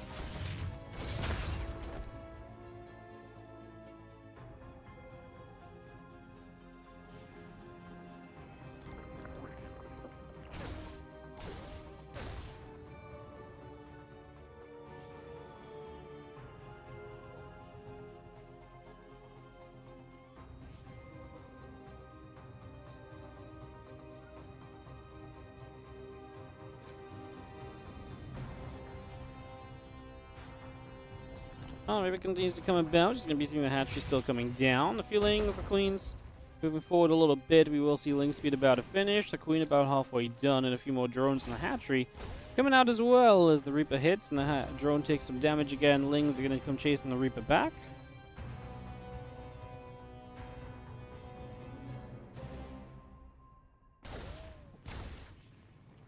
Just striking in that hatchery. Just take a few shots again. A few more Hellions on the way up. Another Marine being brought in.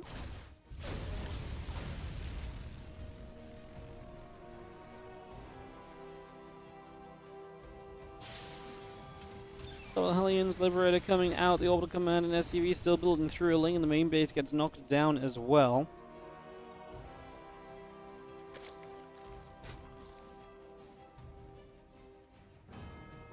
And those Queens still building forwards.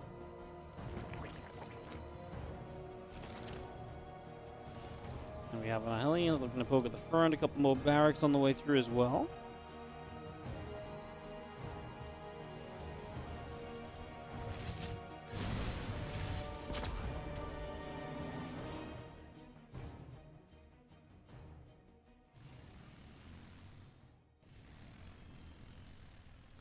Let's get back over that right-hand side. Stimpack's still on the way up. Engineering base, the barracks building, Evo chambers on the side of Rogue, and a bunch of additional drones also in production.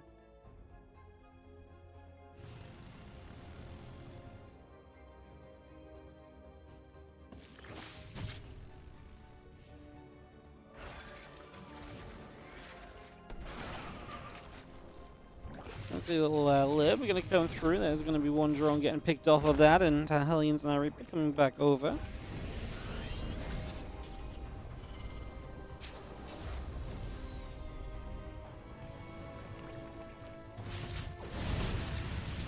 We're going to get that. A couple Hellions getting picked away at.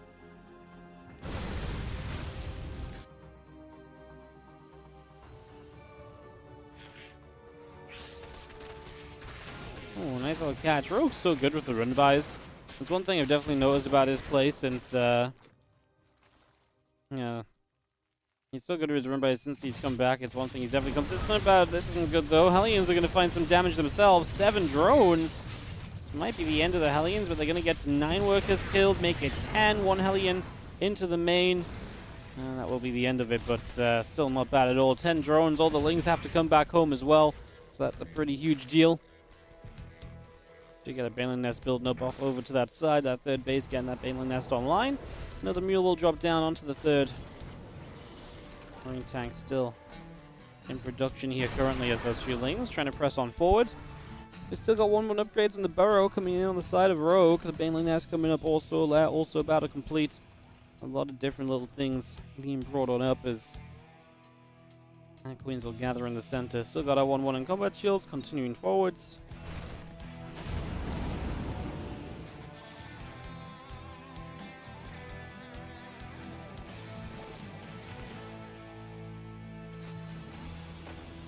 Unload again, and Afri Marine's going to go after those Zerglings. Going to lift back up. Queen's going to be there to push the medevacs away at least a teeny tiny bit. 1-1 finishing soon in the combat shield to follow up as well.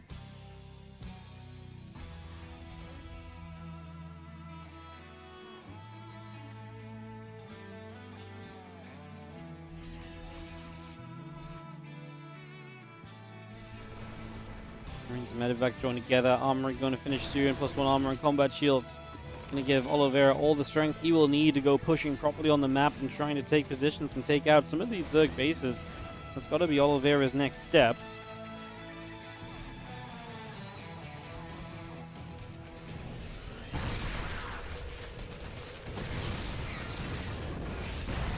Let's come over. A couple of SCVs go down. Marine's going to jump on the hatchery.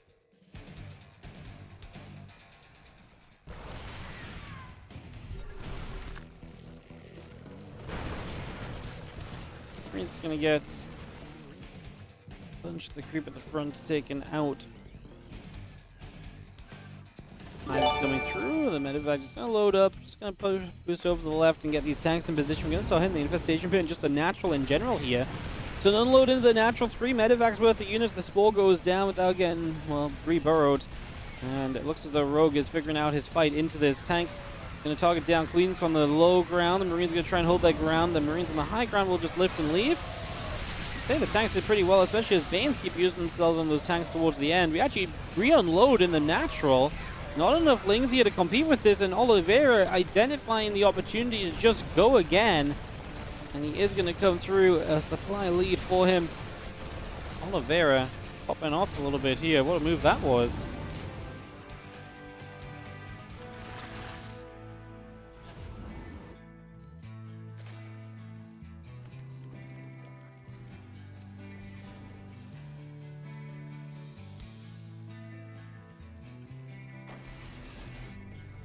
As the SCC continue about tanks coming in.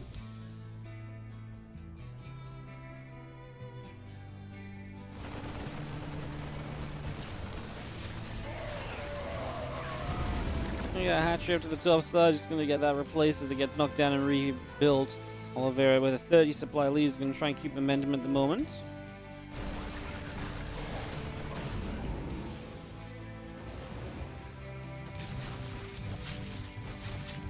Queens.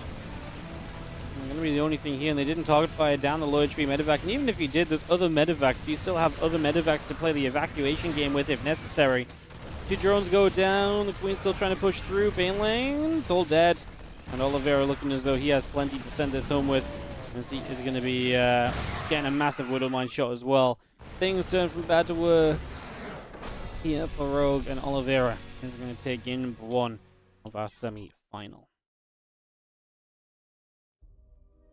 So Oliveira picking up that first map win. And yeah, just very convincing stuff. Gonna go check the Skillous Solar series and just see what that score is looking like as we head into Site Delta. Skillous has killed Solar's main base and his third. But is losing every single Stalker in Scarlet. Well, although Oracles are having free reign over Ravagers. Kind of a wild game. I think Skillous has won. Oh, Skillous has absolutely won. I just saw 3 Immortals showing up.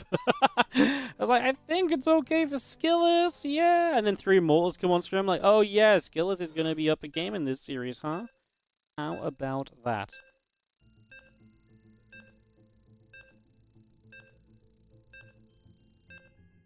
Skillous has lost his prison, but I just can't see this ever being a recovery from Solar. He's down 18 workers to 35.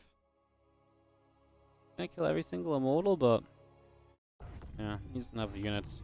Alright, so it looks like Skillous is going to get game 1 over Solar. So that's going on Indie Stream if you would like to check it out. Yes, guys, top 4 qualify today. And thank you so much, yeah, well paved, for the 7-month resub. Welcome back to the Wardy family. Appreciate it. Thanks for using your Prime on the channel. I really appreciate it. Thank you so much for supporting our tournaments. In the bottom right-hand side, our blue Zerg player, this is Rogue. He is taking on the red Terran in the top left corner of the map.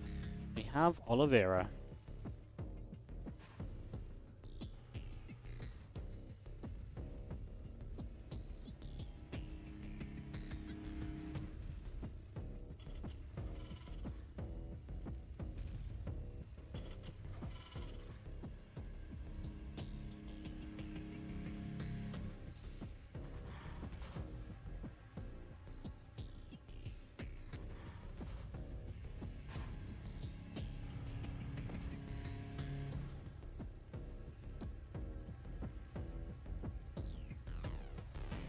Just going to be seeing that barracks coming through, hatching the gas coming in. As we get settled in here for a couple of moments, so we get that all going.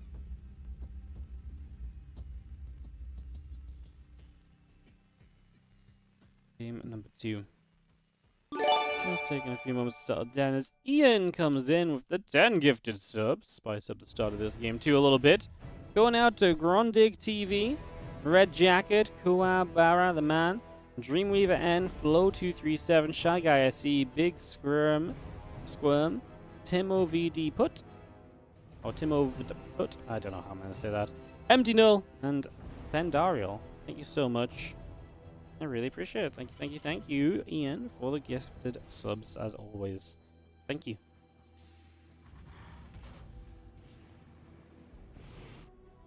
Alright, well.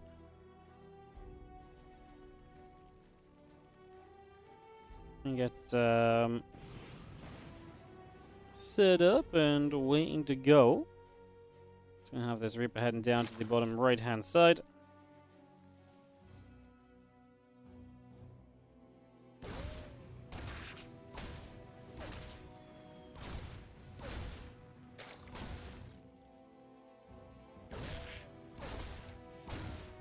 We're just gonna keep on fighting. The feelings continue to go down, so damage being dealt.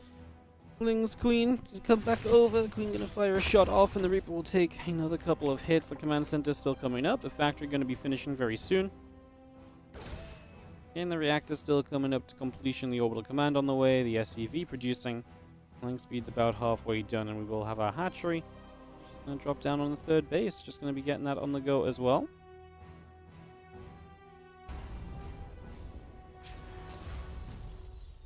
Starport now coming about as we just see the command center coming through, the orbital on the way, the couple of Hellions coming about as well. Getting more of those on the way up. Our Zergling speed and Queens and drones all continuing to build here. 6 drones in production.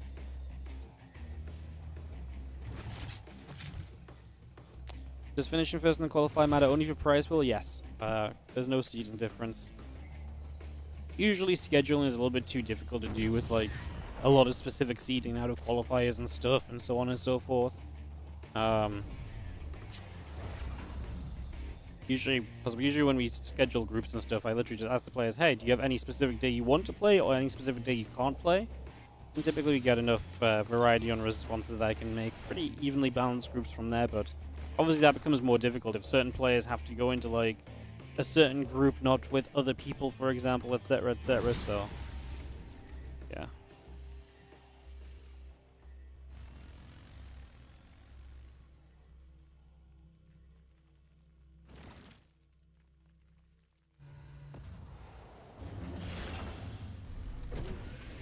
Banshee is on the way, a couple of SCVs still building up, deep on the way through, extra drones and Queens coming in on the side of Rogue. Just bringing those forwards here. Starport gonna lift off and move over to the reactor. Again, a couple of Queens, the drones, the lair, all building up, additional creep team is coming down as well. The lair continues into the main base.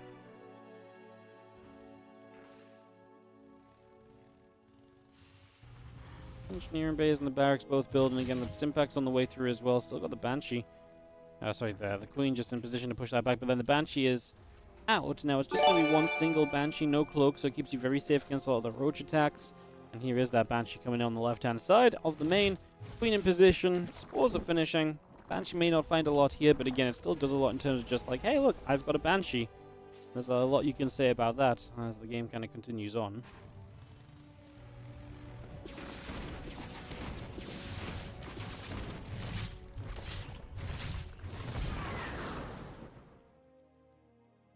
Well, Banshee didn't last too long. That was a quick, easy cleanup, wasn't it? So that one comes to a close pretty swiftly.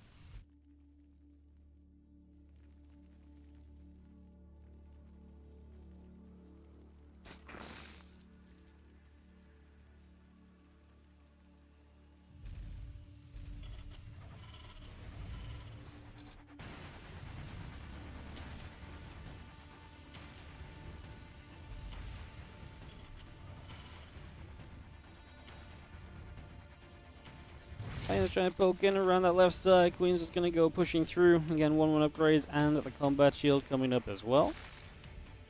Again, extra barracks coming about. Our reactors come in.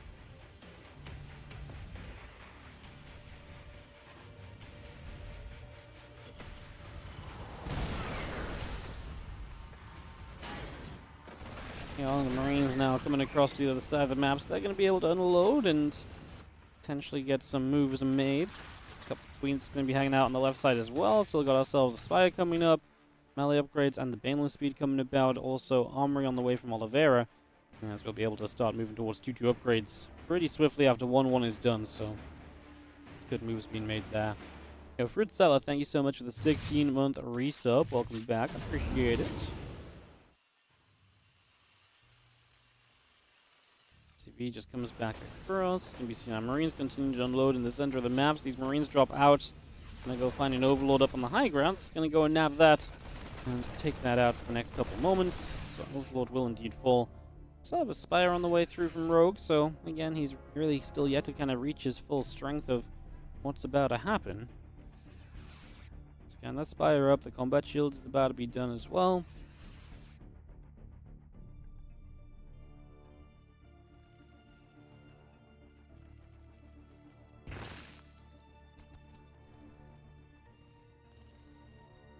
Meters, 14 lanes continue to come about.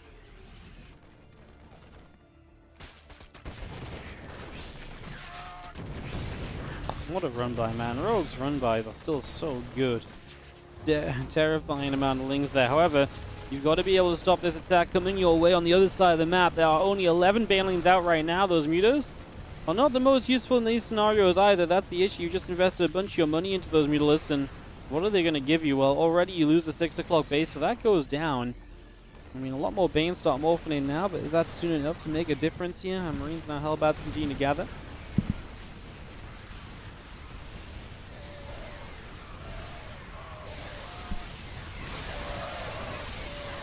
Oliveira, he's going to get cleaned up, but I think this is still a pretty good trade for him. He might lose a few medevacs at the end. Obviously, denying the base is pretty nice. Mutas have to turn instantly once those Marines show up. Do not want to stick around there too long, so you do manage to escape away from that one.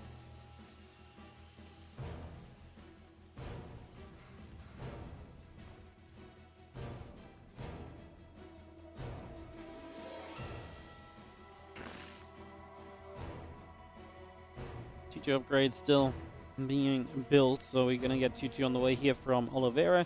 Marines tank and medevacs coming up. Misato are going to fire and hit the mutas a little bit. There's extra Marines still on the way in. Marines are going to fire. The mutas take a lot of shots. And Marines from all angles trying to push those mutalisks out, and they are able to do so.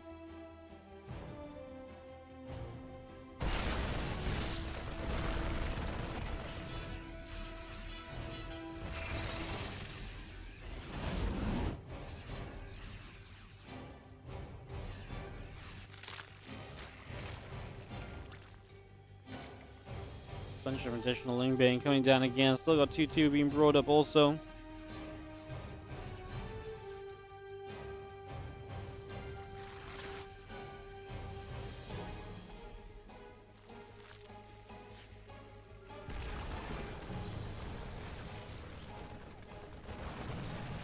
Marine's going to push through. A couple tanks down on that south side. We do see Marine drop on the right. setting up as well. A few drones going down, and actually going to be seeing the Queen going down now as well. 6, 7 drones going down. A couple of Balins getting blasted. Here we go with Oliveira looking to hold this off. If he can hold his army here, Rogue's going to be in trouble, and he lost all the Banes on the right side way too quickly. So many Banes hitting siege tanks. It just means the Marines are going to be completely undenied at this point. As Ling Bane Muta just comes to chase this down. Maybe finally we play clean up here, but it, I think, just took a little bit too long. We have to back off as Oliveira. Upgrade lead during this fight as well. Having 2-2 to the 1-1 is obviously massive also.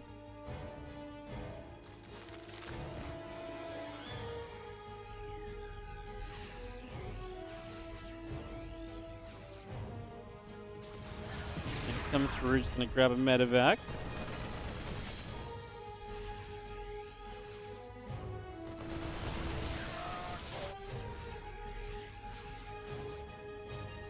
Yeah, Marines, medevac still on the bottom side. Just going to be pushing up here. A couple creep tumors in some trouble. There goes one. There goes two.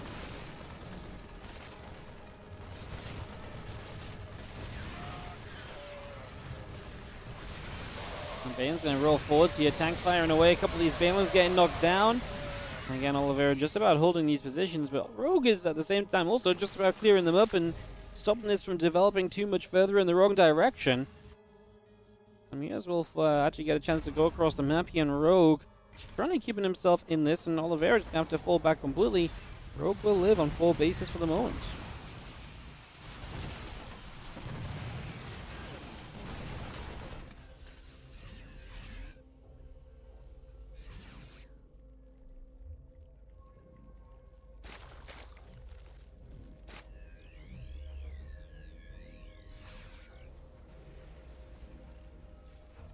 Marine tank continues back over a couple different directions. The Marine's trying to cut off the Mutilus here. We might be able to pincer in for a kill or so. Not quite. He's going to get chased off for the moment. +3 attack, just about to finish. The extra Mutas and Lings still on the way up. Marine Marauder pouring out from Oliveira at this point in time, bringing up as much bio as he can. Still got that supply lead, just struggling to put that supply lead into something else.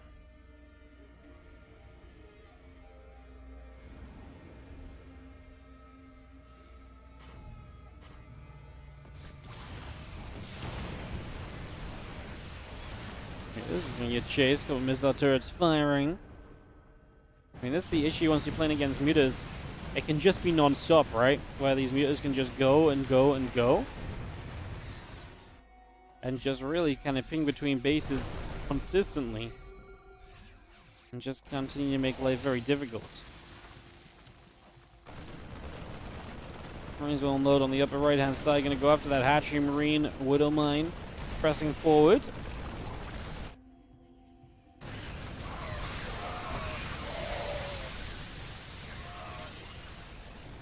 We'll go down here. That's massive.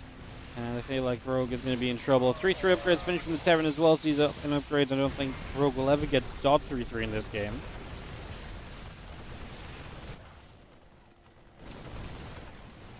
Still firing. The Ling gets picked off.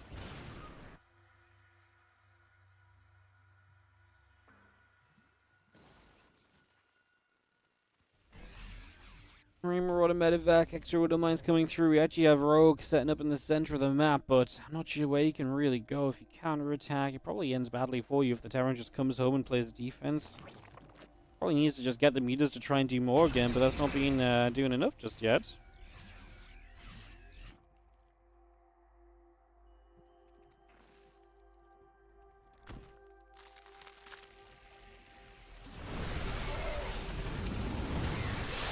Ling Bane is going to go diving forwards.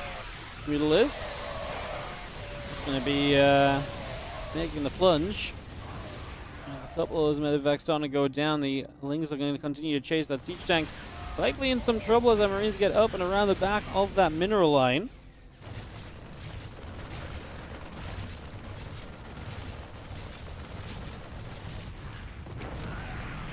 Still killing the center of the map. Oliveira again, you have to try and recover back out of this. Hive actually is going to get the start here from Rogue, so he is really going to refuse to die until the very bitter end. He's going to try and just stick on in this, even if Oliveira seems to have all of the edges over him right now.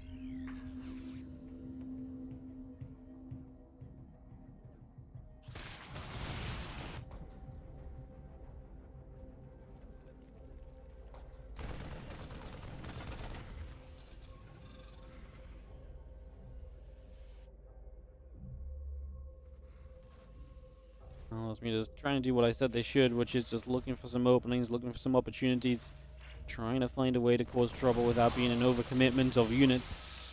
The thing is, right now, you need to do some damage without taking damage, and that's exactly what the Mutalisks are perfect for.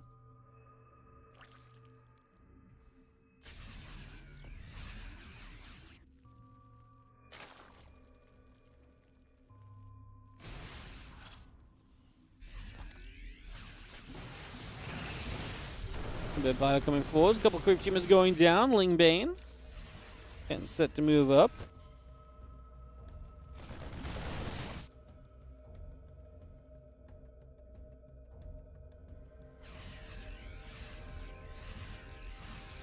I will continue to settle. We do have the Widow Mines coming forwards as well. And push down towards this right-hand side. Extra Marine Marauder all coming through. The +3 Carapace coming up as well.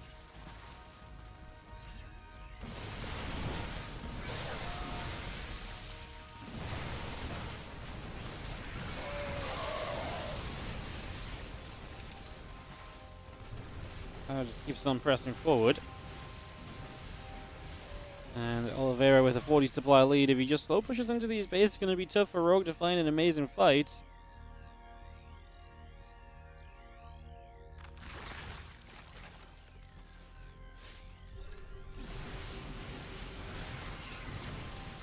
Let's come across. A couple of those shots continue through. Marauders doing what they can. Core shot goes in towards the Mutalisks.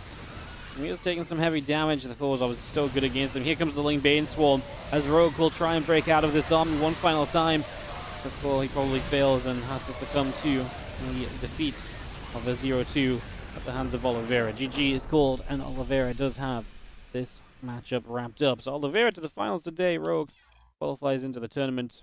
So congrats to Rogue. Will be exciting to have him there. So Skillous still ongoing, it seems. Let's go have a look at that match on Indy's channel for a quick moment. Looks like they're just checking out the bracket. Yeah, they're actually out of game.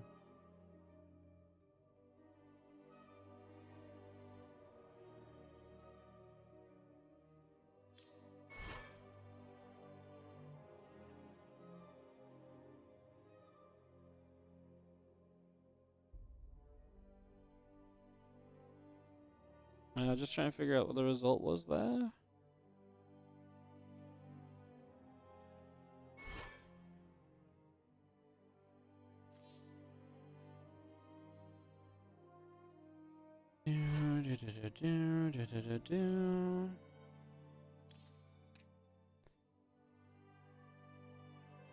Waiting to figure that out.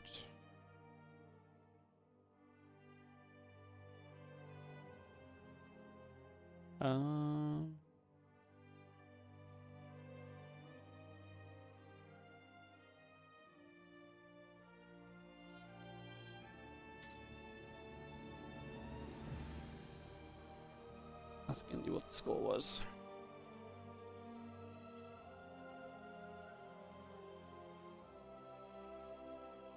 Oliveira's TVZ looks scary. It really is, man. He's definitely not someone to underappreciate. Going into that eSports World Cup next month, huh?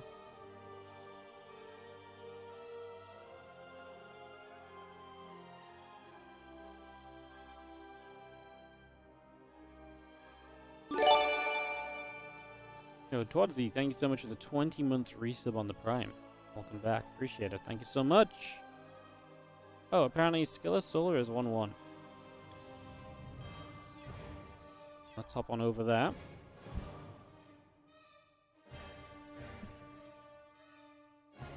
I looked into Europe, didn't I? Oops.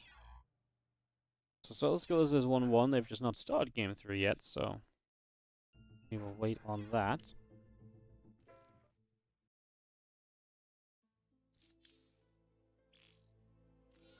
Cool. Alright, Game 3 of Skillous and Solar as we fight through toward the finals.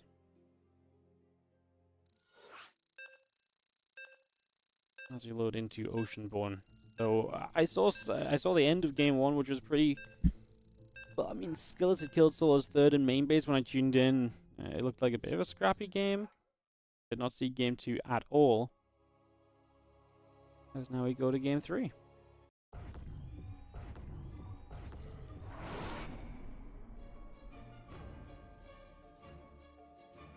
the bottom right-hand side, it is going to be our Red Protoss player from Team Liquid, Skillous. Taking on the blue Zerg in the top left from Vitality, it is Solar. This is game number 3. This one was playing just during that last match for us. We do have our finals best of 3 coming up after this as well, so that is all settled in and getting ready to go.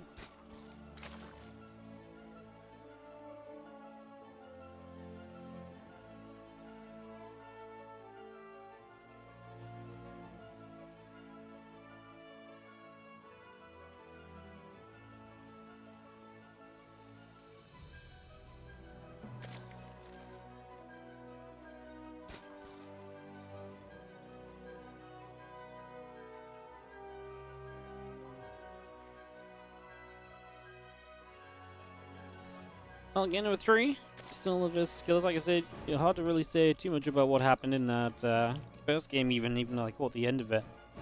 We do get a 1-1 scoreline, fighting for some prize money today.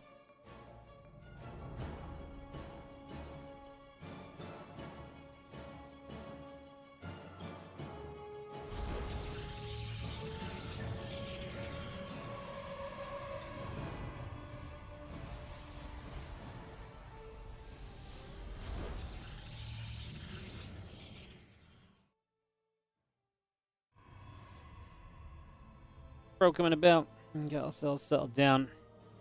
There's a hatchery pool coming up next, and the core coming in as well.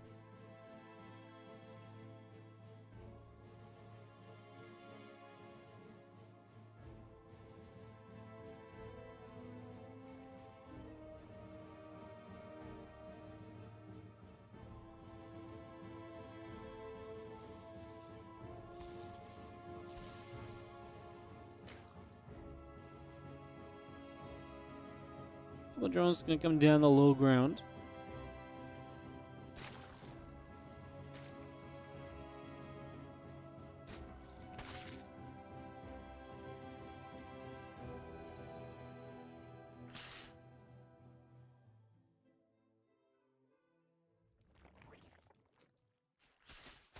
I see a couple links coming across. Gonna go nibble at a set of rocks over here.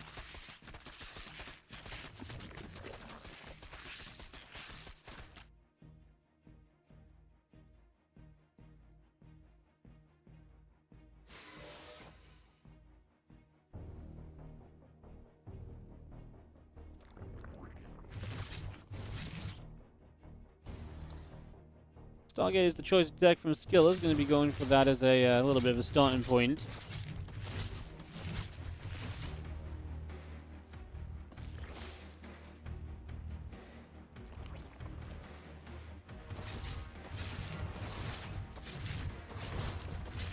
So we having that Dow continue to take some damage, taking some shots off the queens.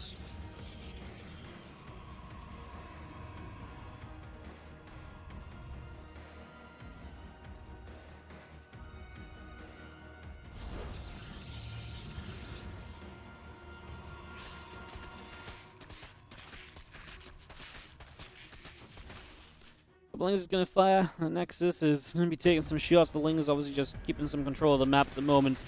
Actually going to get a probe, which is always a nice little grab, so those Lings benefiting. Trying to keep an Oracle back at home as well, defensively already. And it's great instead of letting that Oracle come across the map immediately.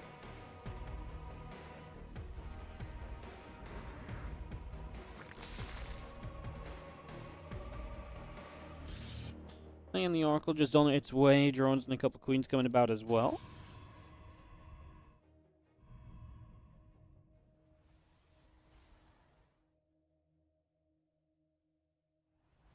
Still hanging about again. Queen's drones, Evo Chamber, Overlord, all of that coming through. We get the Twilight Council on the Forge built from Skillous. So he gets ready for his switch after Oracle number 3 into the next step of the game for himself. So gets that on the go. We'll bring that one through. Let's just have our feelings still moving about. Oracle gets chased away. Oracle here just going to try and activate, and we finally get ourselves a drone kill. That's the first drone of the game, so pretty good defense from Solar. To not let any drones go down is a pretty big W.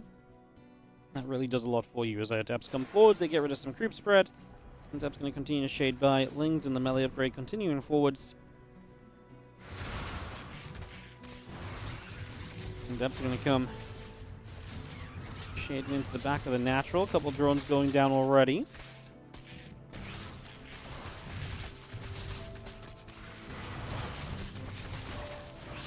We'll see those things coming across. Both those Adepts go down. Well, we finally are getting some more damage done, but obviously not the earliest damage ever dealt, right? And the earlier the damage is, the more successful it's generally deemed to be. So we can say this has been a hopefully huge success on the side of Skillous on offense of this game 3. Moving into the charge off the Twilight Council immediately. Going to be his next little bit of motion, so he moves straight towards that. Gets that on the go.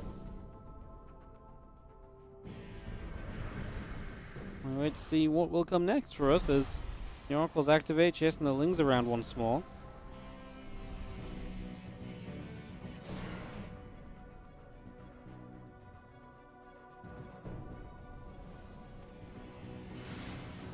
Simple Archives and Robo Facility both being brought up and online. Charging +1 continuing through as well.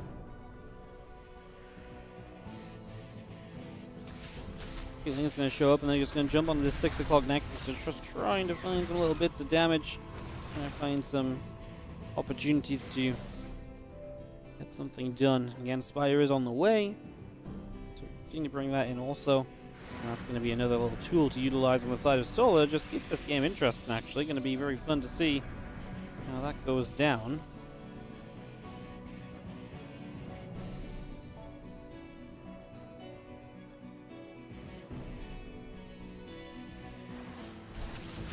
These Zards are going to be here, and Lings get turned around as well, so they will not last too long either.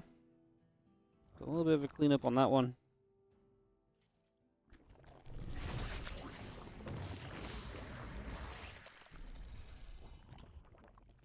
We're still gathering together.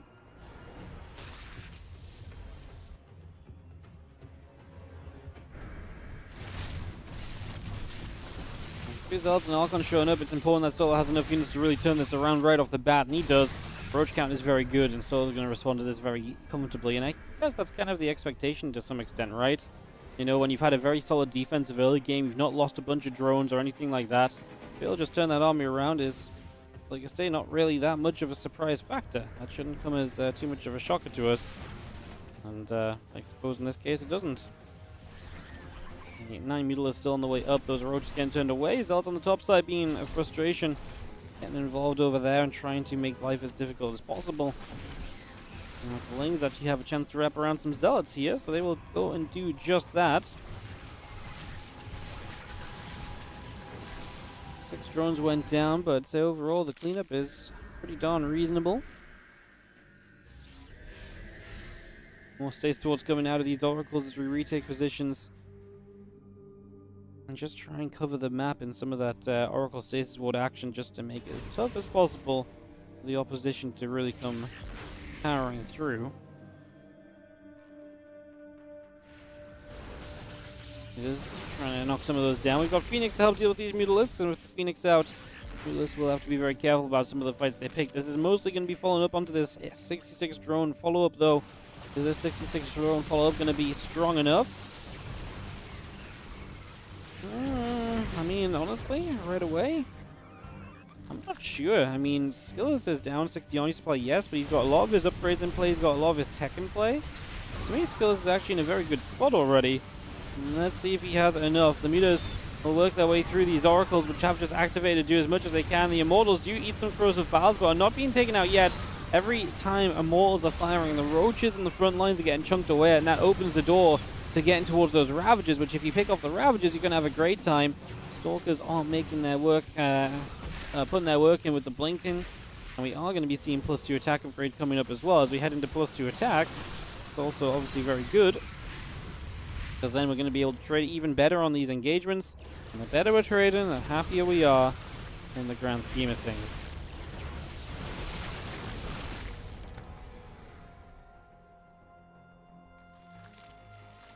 Phoenix is going to go across the map and just try to see if there's anything else too crazy or exciting going on. Obviously, again, just trying to poke around for a little bit of damage here and there as well.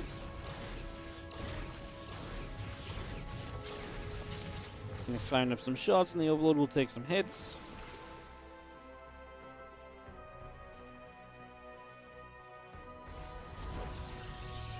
Skillous got that battery in the cannon coming through as well.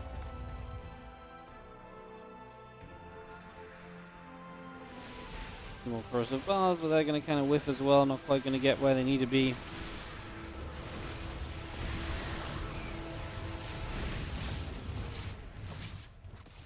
Phoenix and the Ravagers having something of a stare down, but like I say, this is being good for Skillous so far. Soul's maxed out again going into this fight. This was not a great position. Storm's not done, so these High Templar are useless.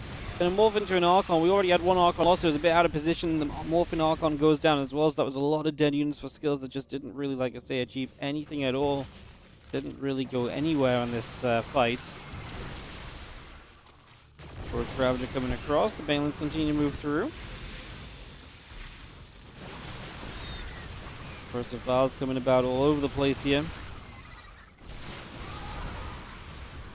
Skillous really still though holding on, and again Skillous holding on to me has a better army the later this game goes, so that starts to look better and better as well. Corrosive Vials dropping down. Oh, good storms. And a lot of the Banes, they try and move through. We are going to send ourselves forwards with the Ravagers now as well. Trying to come into this. Stalker's still moving about, still trying to get involved, and again we can chase those Ravagers down. You can see Solar's supply is dipping as he runs into trouble at the end of all of this. Definitely starting to look like we have ourselves Skillous controlling this game, number 3, and looking to move through into the finals, guaranteeing himself some prize money today. There's also some OSC points on up for grabs as well, by the way, guys. OSC sponsoring the Summer Bash, so I imagine they'll put some OSC points attached to this event. As our Roaches get their Zealots go down, the Prism getting knocked out, the Lings and the Ravagers continue to play the chasing game, moving forwards and clearing out some of these Immortals.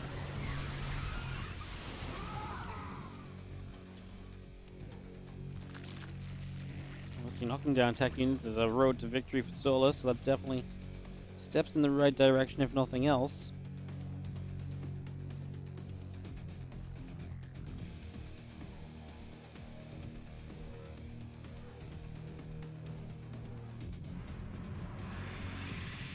Another Archon morphs through, a couple more High Templars going to morph into those Archons as well. We do have plenty of Storm available already, so it's really just getting the Archon count up so they can kind of buff some splash damage into this and also just be very tanky. Never underestimate the tankiness of the Archons as well, and just how much time that buys you in these large-scale fights if the Archons can get to the front and can start to absorb a brunt of that damage.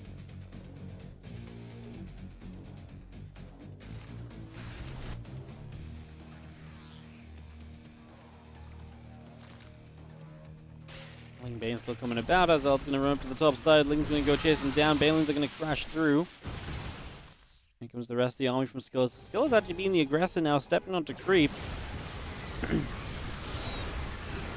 Eats some corrosive balls there. Doesn't micro that too heavily as Archon's on the right side going down. These High Templars are storming, but now running out of some storms as the Balins roll through. We do manage to morph the Archon in. Skillous is going to have Zealots on the top side. A ton of drones going down. And it might just be the Immortals left over here, but Immortals are going to be able to stand their ground better than most other things. Archon's actually left so they can work their way through the Zerglings, and then the Immortals might just be able to get rid of every single Ravager. GG is called. Skillous advances to the top 2 today. Solar obviously will qualify, but some prize money, as mentioned, is on the line. We have a chance to knock in some of that prize money right now. $25 guaranteed, but $50 up for grabs for the winner today. So I'm going to head into that, guys. It's going to be Skillous versus Oliveira. Just a best of 3. Nothing major, not a best of 5 or anything.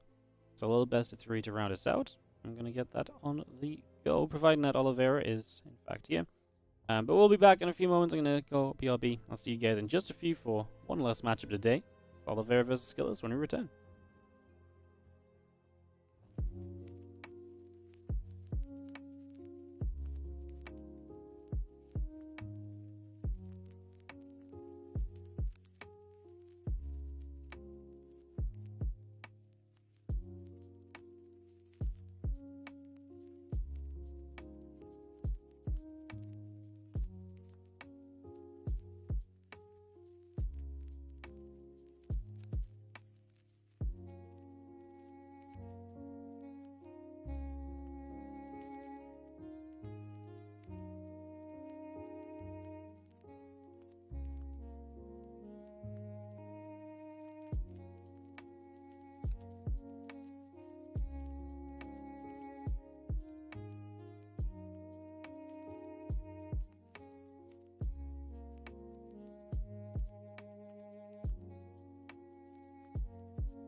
Welcome back, guys. We are in the lobby for Oliveira Skillous.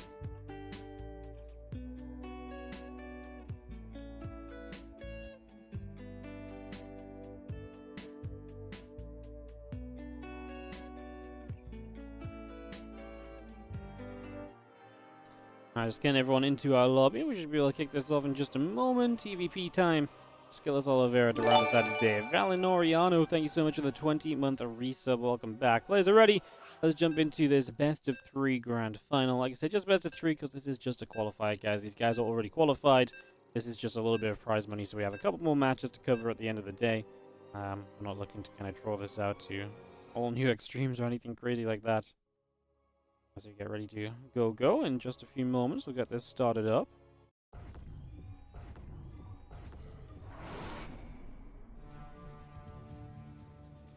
Let's head into it, as we are going to start in the top right-hand side with the red Protoss player. Took out Solar to make it through to our finals today. Pretty cool result from him. This is Skillous.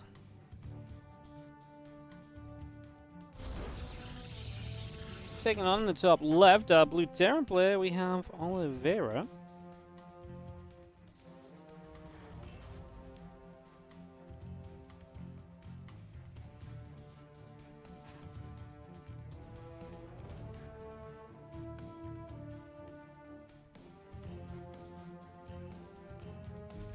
As we will figure out what our plans shall be over these next few moments on a TVP front. What these guys want to get up to, what they're feeling. Figure this out.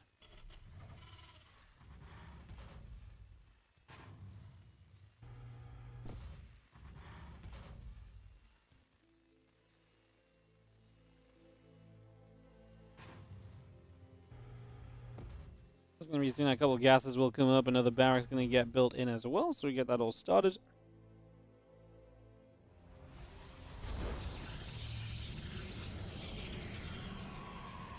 Going to be seeing a Nexus drops down, so just get that built into play, get that started up here.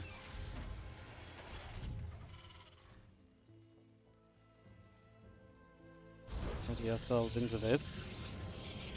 Obviously, yeah, Reaper on the way, Cybercore coming through. No surprises just yet, no one doing anything just for the moment.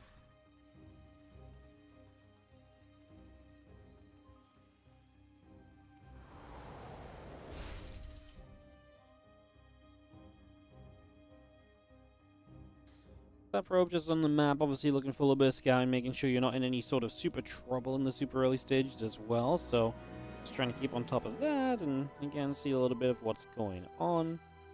Information is almost always key. So we work on that information, we get that set. We have the Reaper able to grab the probe though, so that's going to be the end of our scouting information. And now the Reaper will get onto the map to go and scout and to figure out what in the world is going on. How everything is going to be looking here, and so on and so forth.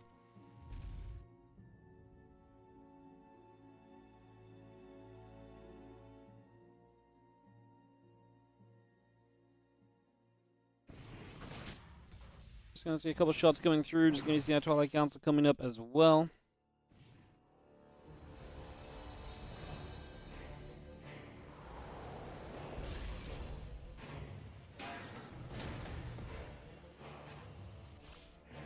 Stalkers are going to chase the Reaper away. Ghost River as a map is obviously a pretty small one, so you've got to be really attentive to any sort of potential pushes that are setting up and getting ready to come towards you, because you do not have a lot of preparation time. If you spot it late, it's going to be basically on your front doorstep already, so definitely a map where preparation and information, like I say, is even more critical than usual.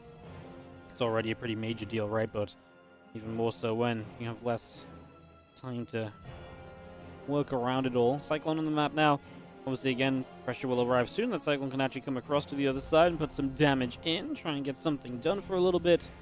An uplink coming up. Our Warp Gate is about to finish. Marines will load into the medevac. And again, our Siege Tank and Marines will just continue about bringing that through for the moment.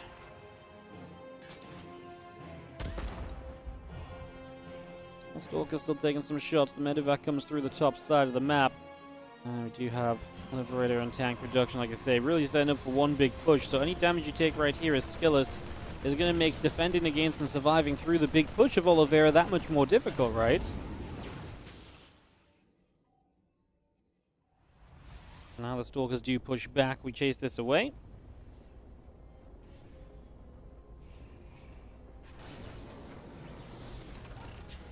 Orbital Command just going to come across, and it's going to drop down onto this natural location. Again, we've got the Liberator, the Siege Tank continue to come through. Another Marine being brought up as well. Marine still coming out of the barracks here as... Again, that Liberator is just about to finish. Observer starts up on the Robo facility. The pylon and the Assimilator still coming through as well. Just bringing all of that into action, into play.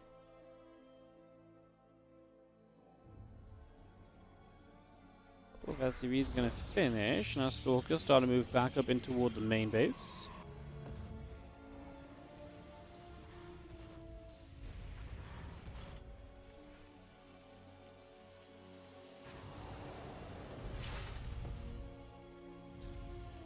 That Robot Band Nexus continue to build up.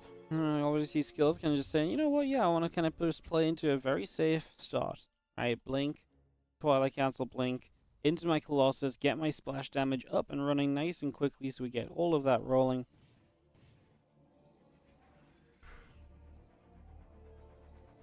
Stimpack and a couple of the barracks still coming through. The Engineering Bay finishing from Oliveira. +1 attack and Stimpack continue to build. As that Robo Bay does complete.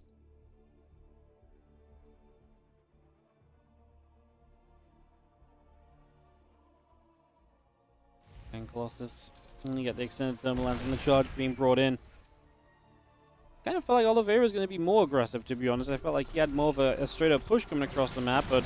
Whoa, we lose the Observer here. We try and get the Cyclone in return as the Stalkers blink in bravely to the defense of the Observer. But the Observer goes down, and the Cyclone lives, and now an extra Stalker dies as well. And this heroic effort to play defense is unfortunately going to backfire that little bit here. As... Oh, the Marines... Marauder tank still set up in the main base. I still feel like I am so ready for this Terran army to move across the map and to make a push. Like I'm just awaiting it, you know? Like, in my head, this is just like such a guarantee. I guess obviously at this point you are waiting for those bio upgrades to be done, and once those bio upgrades are done, then it's going to be a much easier attack to pull off heading across the other side. Stalkers trying to get rid of a Viking, and that's a great job. Just a few Stalkers getting rid of a Viking, the sort of thing that would help against the Colossus, so definitely not a bad thing to grab a little bit of right there.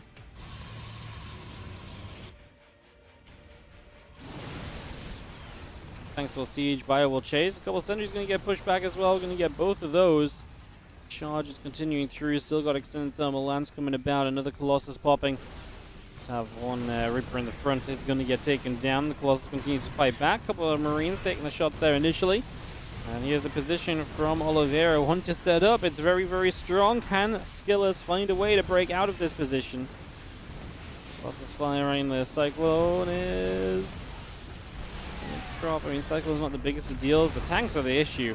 The thing is, if the Colossus tries to fight forward right now, the tanks will just shoot them. And you can't really afford for the Colossus to be going down, yet I think that's what would happen.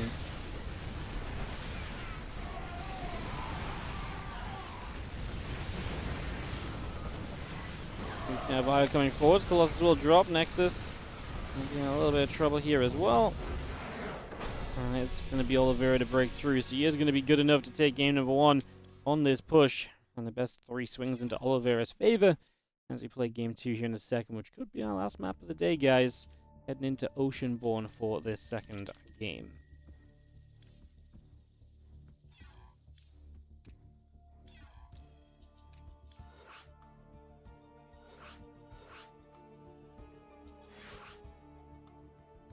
Alright, so host up into Oceanborn. And everyone in. And ready to go, go, go. Game number 2, like I say, in just a moment or so as we work our way through the final match of this first qualifier for the WardiTV Summer Bash. We have 2 qualifiers on Thursday. They're going to go pretty much back to back. So we're going to be starting 1 hour later than today, but then we'll have 2 qualifiers, like I say, pretty much back to back. So that should be some good fun. And Skillous joins us here. And we should be able to get this Skillous Oliveira match. Go, and go is called on both sides. Let's click start game. Yeah, let's click start game.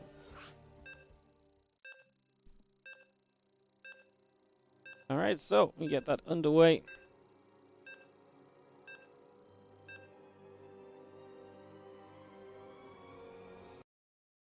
We head into Oceanborn. So Oceanborn coming up, we get this on the go. Start this out.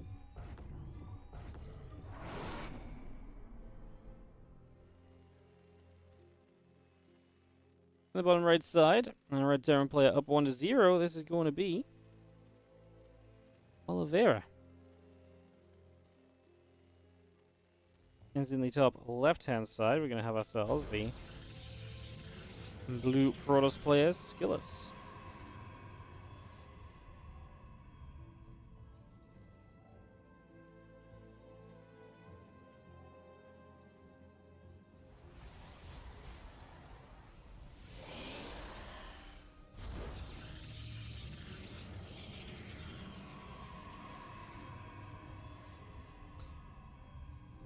Game number 2, and we will figure out what Skillous might want to do differently. Oceanborn as a map is obviously a little bit larger than Ghost River.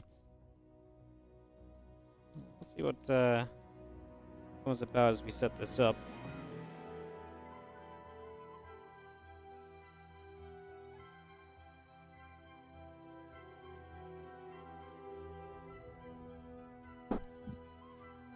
Cracks in the gateway, coming in on both sides, so we do start to make some initial moves there already.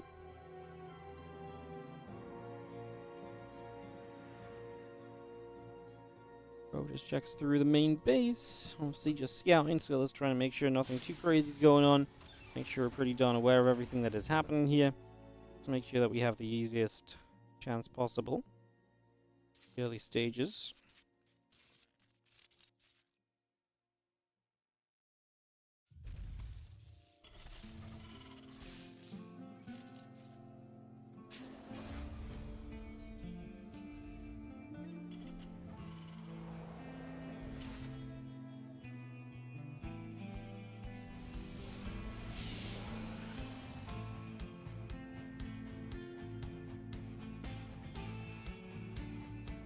We just got an Nexus building, KCC on the way, factory coming up, waiting a little bit to figure out what the plan is going to become.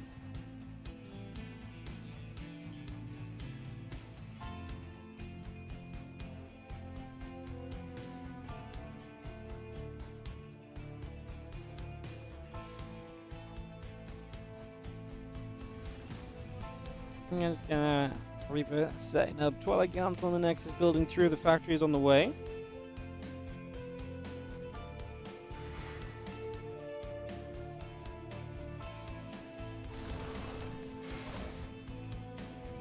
For the Marines enough to turn the Adept off for the moment.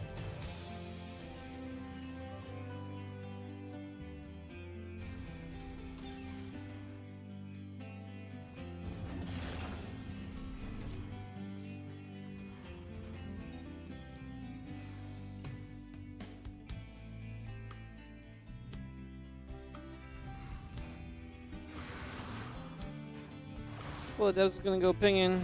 People are going to take some damage. Our Marines are going to be chilling here.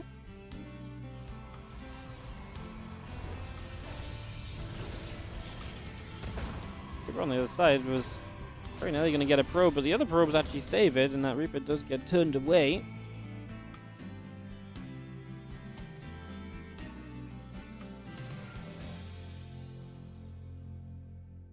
Dev's going to go pressing forward a little bit.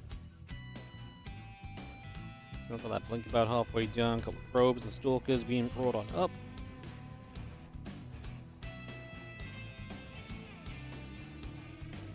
Interference Mage is going to come out for the Ravens, so that's going to be the next step of this as well.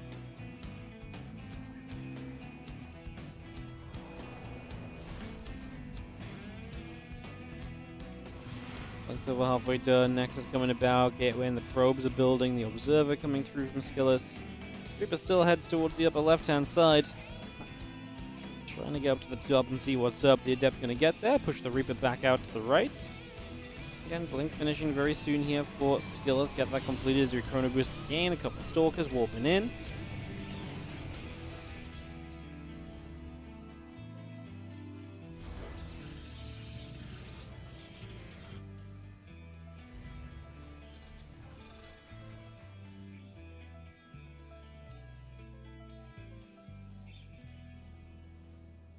Impact's coming up to being about halfway done. Extra Marines and Marauders still coming through. The Nexus and the Pros building as well. Get as much of this up as possible.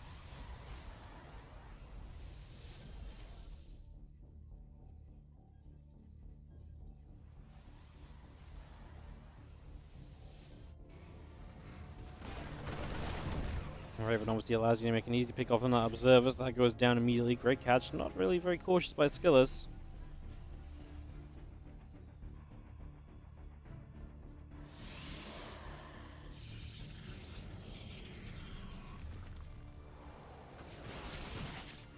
Well, Stalkers will fire up, and Marine gets pushed away. We'll just have ourselves the, again, Stim Combat +1 all coming through.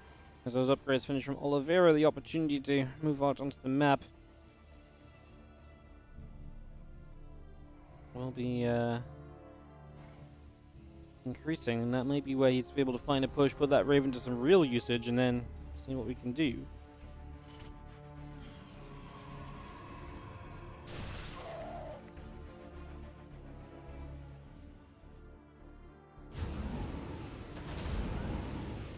Medevac's load up, gonna boost up the right, so that's gonna be where Oliveira tries to find a way across, try and find something.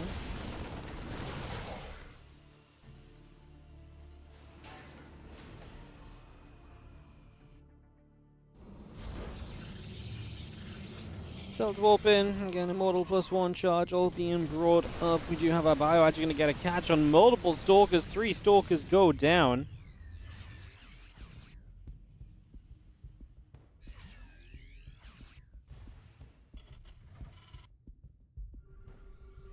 As the bio gets up to the top, Raven obviously is now here, and that's gonna, I mean, Matrix on the Immortal could be very good. We actually hit a Stalker and an Immortal with 2 Matrixes. Not sure if that first Matrix is really all that great as the bio tries to fight through this again. Super Battery will be available as the battery just finished up.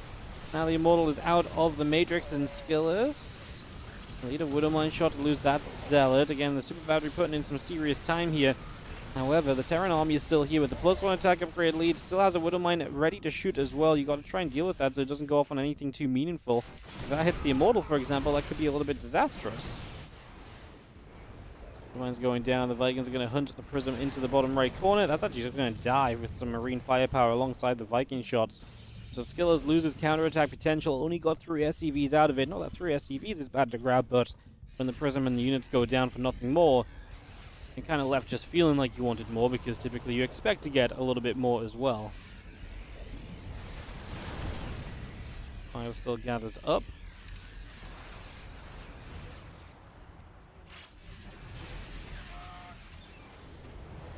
Seeing our Stalkers taking a few hits here, just going to get pushed back by that Bio Army a little bit for the moment.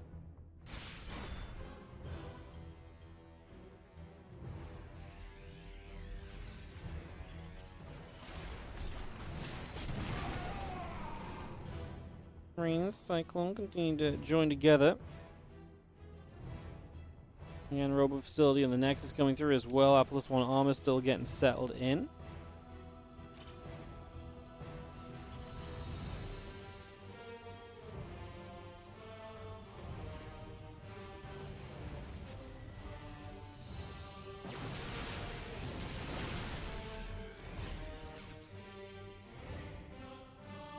And small Oliveira coming, shoving across the map, looking to try and make something of this. Force field goes down. There's a very often held position on Oceanborn. That narrow ramp is easily held, and the force field will do just that for the moment. There's a couple of Widowmines. Be careful not to get shot down too early. The last thing you want is those Widowmines to get picked away and denied as you do come forward with the rest of the bio. Widowmine shot going off, Zealot going down, anti-armor missile strikes. A couple of Immortals and a bunch of Stalkers. Zealots into the main base, warping in as well. And just come pushing through. The Quads is already taking a bit of a beating. The force field will buy you some time. Like I said, it's the Zealots across the map that are likely going to be seeing the most success here. A little bit more bio jumps out the bunker, and in general we are pulling back as Oliveira, so letting things calm down a little bit. A couple of Zealots will fall.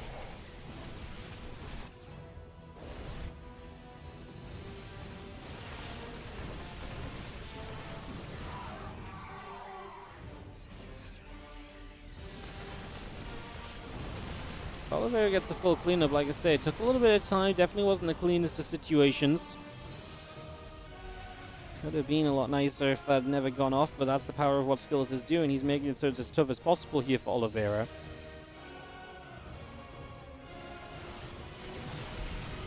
As Bio pushes up, and we will have our Stalkers being chased back a bit further. We're going to pull SCVs as Oliveira does have 30 army supply leaders. SCVs across the map, the killing blow he's looking for.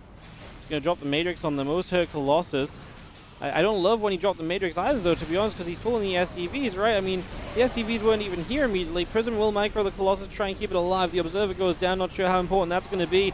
40 army supply here, lead here for Oliveira. He's lost 16 SCVs now during this fight. The Super Battery is going to fade away in about 10 seconds. Can we survive through this until that is a factor? As the Vikings are getting knocked down, we do get the Colossus low, but the Prism micro has been good. Prism still microing decently, but there goes the Super Battery. Now the Bio is still pressuring through. We are going to have a Warp into Zealot that makes this more complicated. 2 Colossus still alive. Credit to Skillous for the micro, but it's just not good enough. He's outnumbered in a big way. And Skillous now will start to lose probes on his third base. An auto turret coming down to help, as the probes will be chased right into that back corner. And there it is. Oliveira has finally succeeded in breaking through. He's only got 30 SCVs left. I think it's going to be enough. No damage on the Prism. No Viking available currently, but I don't think one Colossus is going to overcome the quadrupling army supply that Oliveira currently holds. As Oliveira on absolute fire today. And looking to close this one out with a 2-0 to take first place prize money.